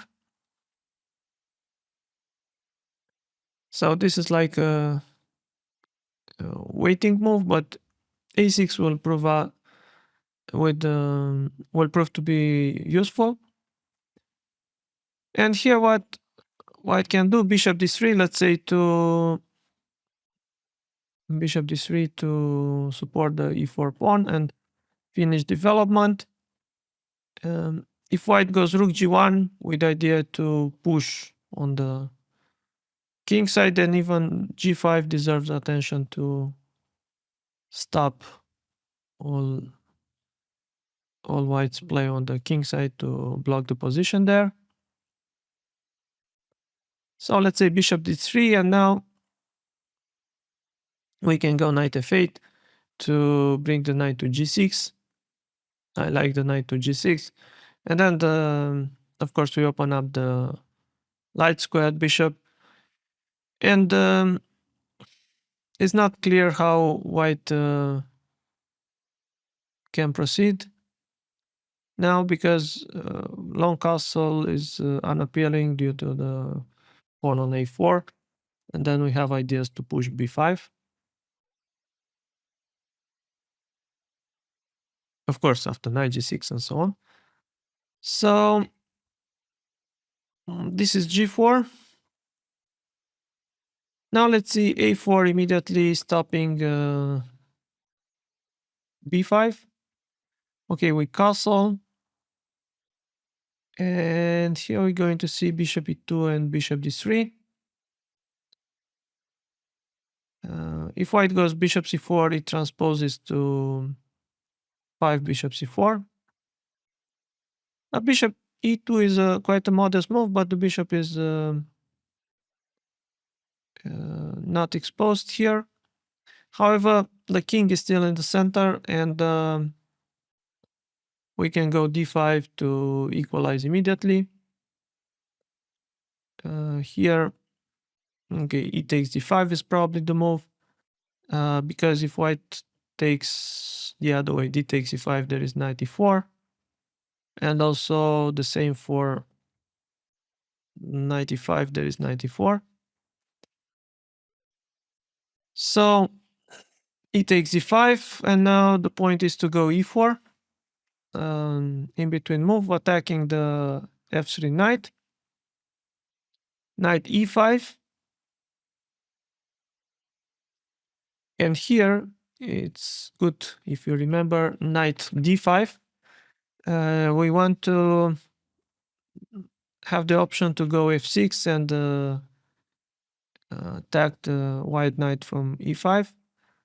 Now, we are also, of course, targeting on the bishop on e3, so white has to trade the knights, but cd5, castle, and now this is the idea to go f6. White has to trade the knights, perhaps. Bishop d7, and the bishop can go to either e6 or c6. c4, here f5, we are threatening f4, and with such a nice center, black is doing fine in this position. So But in this line, it was important to take with the knight on d5 to trade the knights. So this was bishop e2. Bishop d3 is a solid setup. Just putting all the pieces in the center and also having the central pawns. White wants to go something like castle, queen d2, then bring the rooks on the central files, then knight e2, knight g3. But here we can break the center with e takes d4. And we're going to see both knight d4 and bishop d4. If knight d4, there is knight c5, and we're going to follow up with d5. Black is totally fine in this position. I don't see what white achieved. So instead, bishop d4 is one of the rare instances in this course where white manages to take with the bishop on d4. And the thing is, we want to go knight e5 here, so we go queen c7, preparing knight e5, castle, and then knight e5. And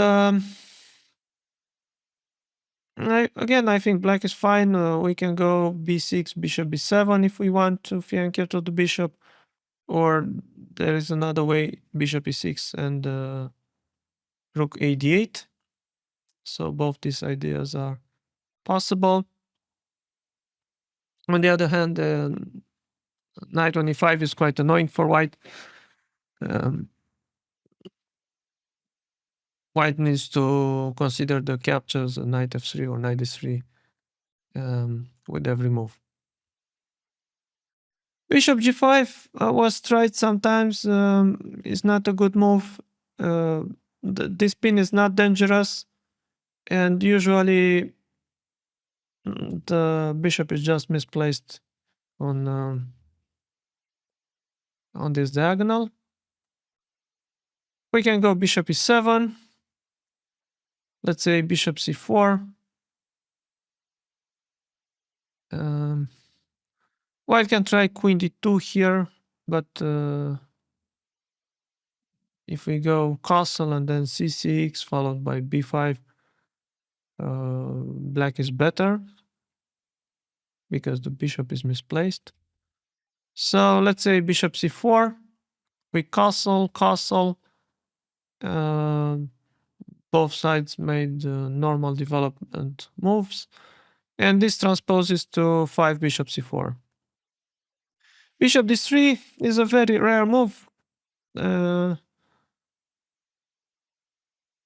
Usually they prefer to put the bishop to c4, not on d3, but it's quite solid, just not ambitious. Bishop e7, continuing the development, castle, castle. And here, let's say rook e1 or h3. Rook e1, a very natural move to slightly improve the position. We go c6. The idea is to push b5, but white is stopping this with a4. Then we also improve the position little by little with rook e8, and we are preparing to take on d4. h3, white wants to play bishop e3. Now we can take on d4. We want to follow up with knight c5, knight d4, knight c5. We're not in a hurry to take on d3, but we can take there at the right moment. Bishop f4,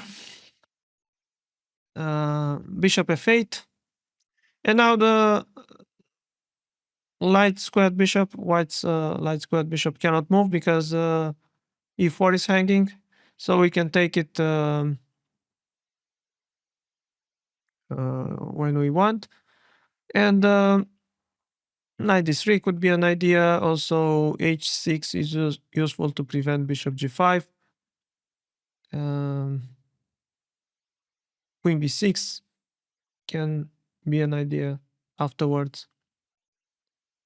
Typical moves, black has no problems here.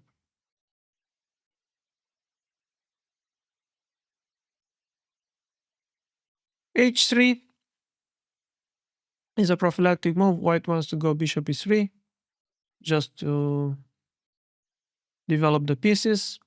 We can go c6, aiming for b5. Now let's see bishop e3 because if a4, rook e8, rook e1, e takes e4, this transposes to 7 rook e1. So bishop e3. But then we really wanted to go b5. And it's good that we achieved this. It was possible to delay this a little bit with rook e8, but I see no point in delaying this. I like it, b5. Now white goes a4 to undermine our pawns. b4, this is forced, knight e2. White wants to go knight g3, and here it's a typical move. Queen c7. And we want to take on d4 afterwards and have the c6 pawn defended. Also, d5 could be a threat just to break the position open. White goes knight g3, and here we go for this idea: e takes d4, knight d4. You see, it's important we have c6 defended, and then rook e8. And yeah, queen c7 was an important move because now we have this and bishop f8. We are just in time to bring the bishop to f8, and black is fine.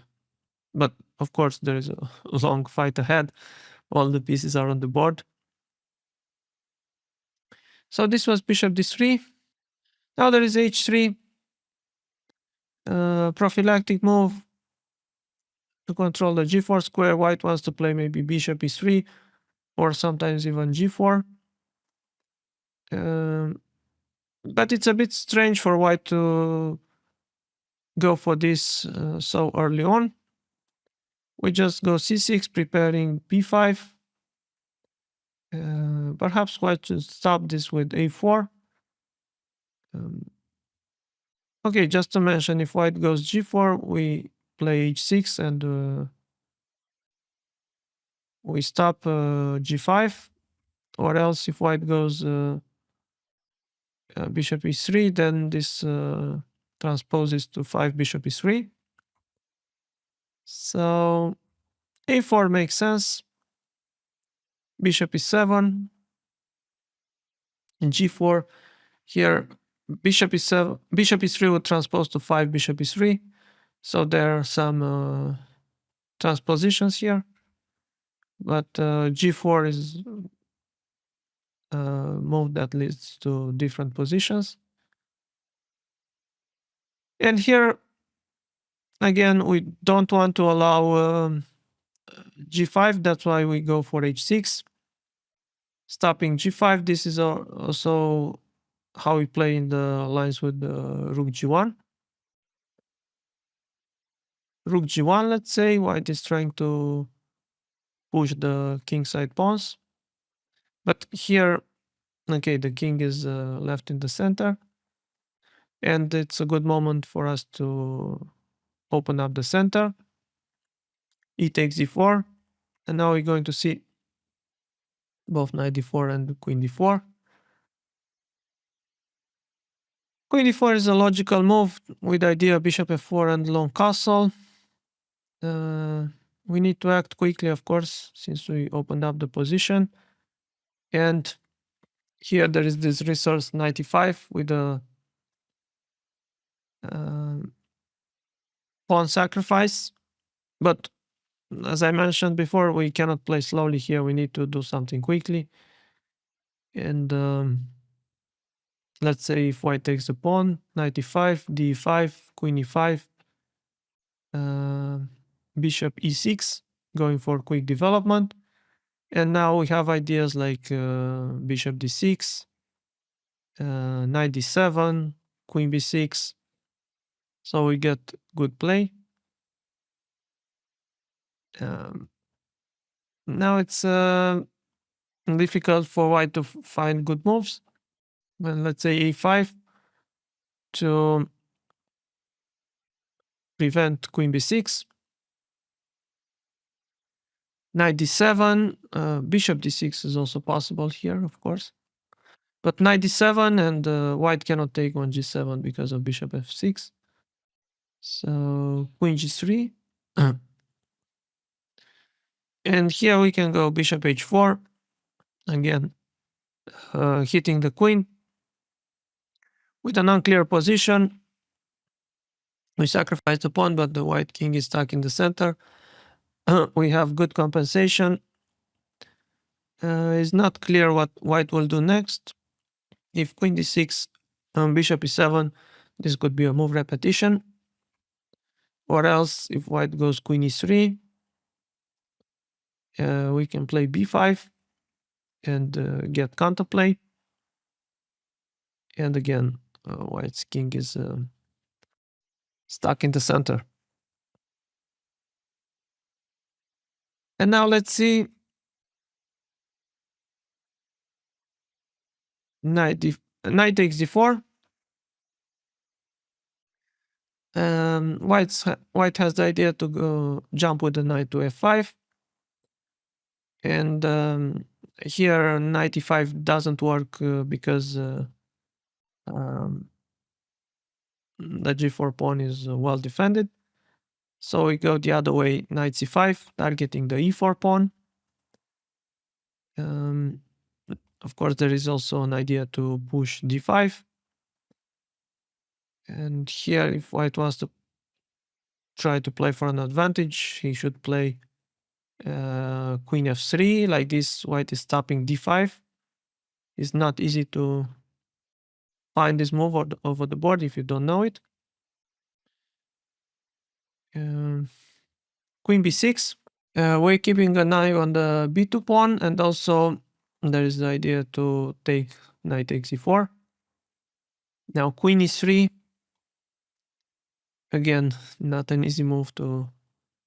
It's not easy to find this move, and we can continue with the a5 just to stop white from going a5. And then bishop d7, long castle is the idea. The king will be safe on the queen side here. And the position is very unusual. White, okay, got the center, but then pushed h3, a4, the rook on g1, and finally this idea to bring the queen to e3. Looks very strange. The position is what chances for both sides here.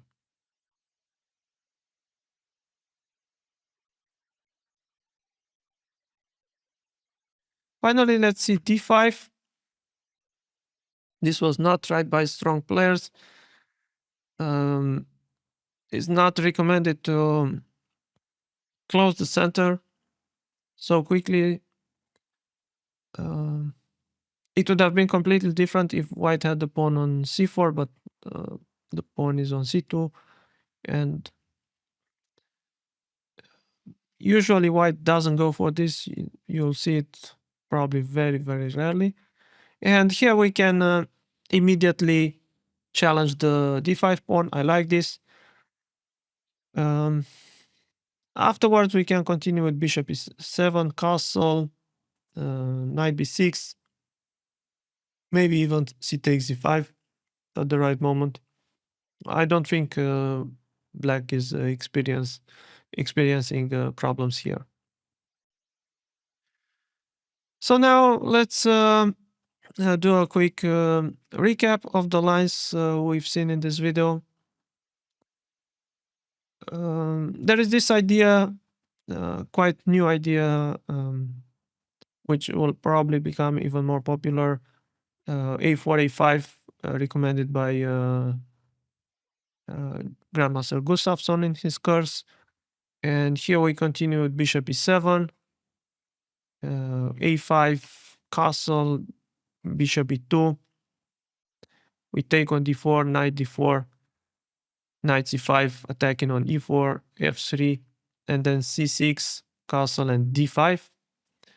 And we immediately um, open up the position, and black is fine, but the position remains very complicated. So you need to take this line into account.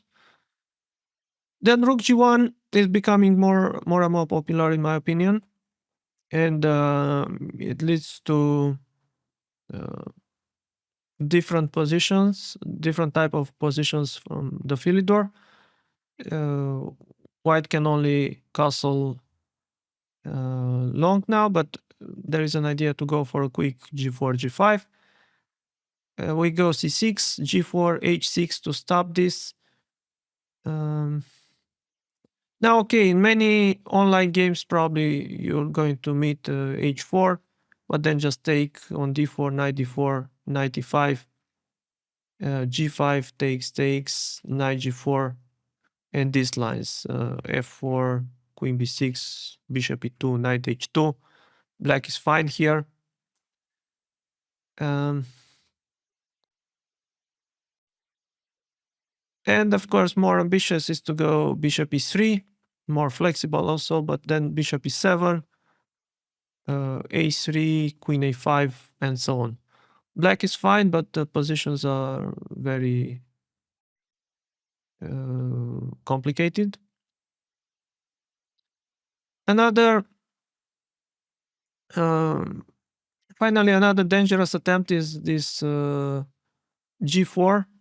You can go h6 if you want to avoid the um, pawn sacrifice, but you can also accept it. Then rook g1, knight f6, and now bishop e3 probably is less popular, but it's quite dangerous. c6, queen d2 is good, b5, long castle, queen a5, d takes, king b1, and here we are recommending this move, rook b8. Very unclear position. White has some compensation, but we are a pawn up. And the other one is a bishop c4. This is seen more often in practice. We take on d4. Queen d4 is the move here, knight b6. This is what we're counting on, bishop b3, then bishop g4. And after queen d3, there is this d5 move. Again, a lot of complications here. But objectively, black is fine. And these were the aggressive lines. Probably bishop e2 also here makes sense, but it's a less exciting. Bishop e7, castle, and this h3, but yeah, just take on d4, queen d4, and if you remember this idea with b6, this is really nice. And this worked because white didn't play a4. And the other lines are not so challenging. I mean, white can try bishop e3 with h3, or h3 immediately, but black has uh, good options and good play against this. Thank you for watching.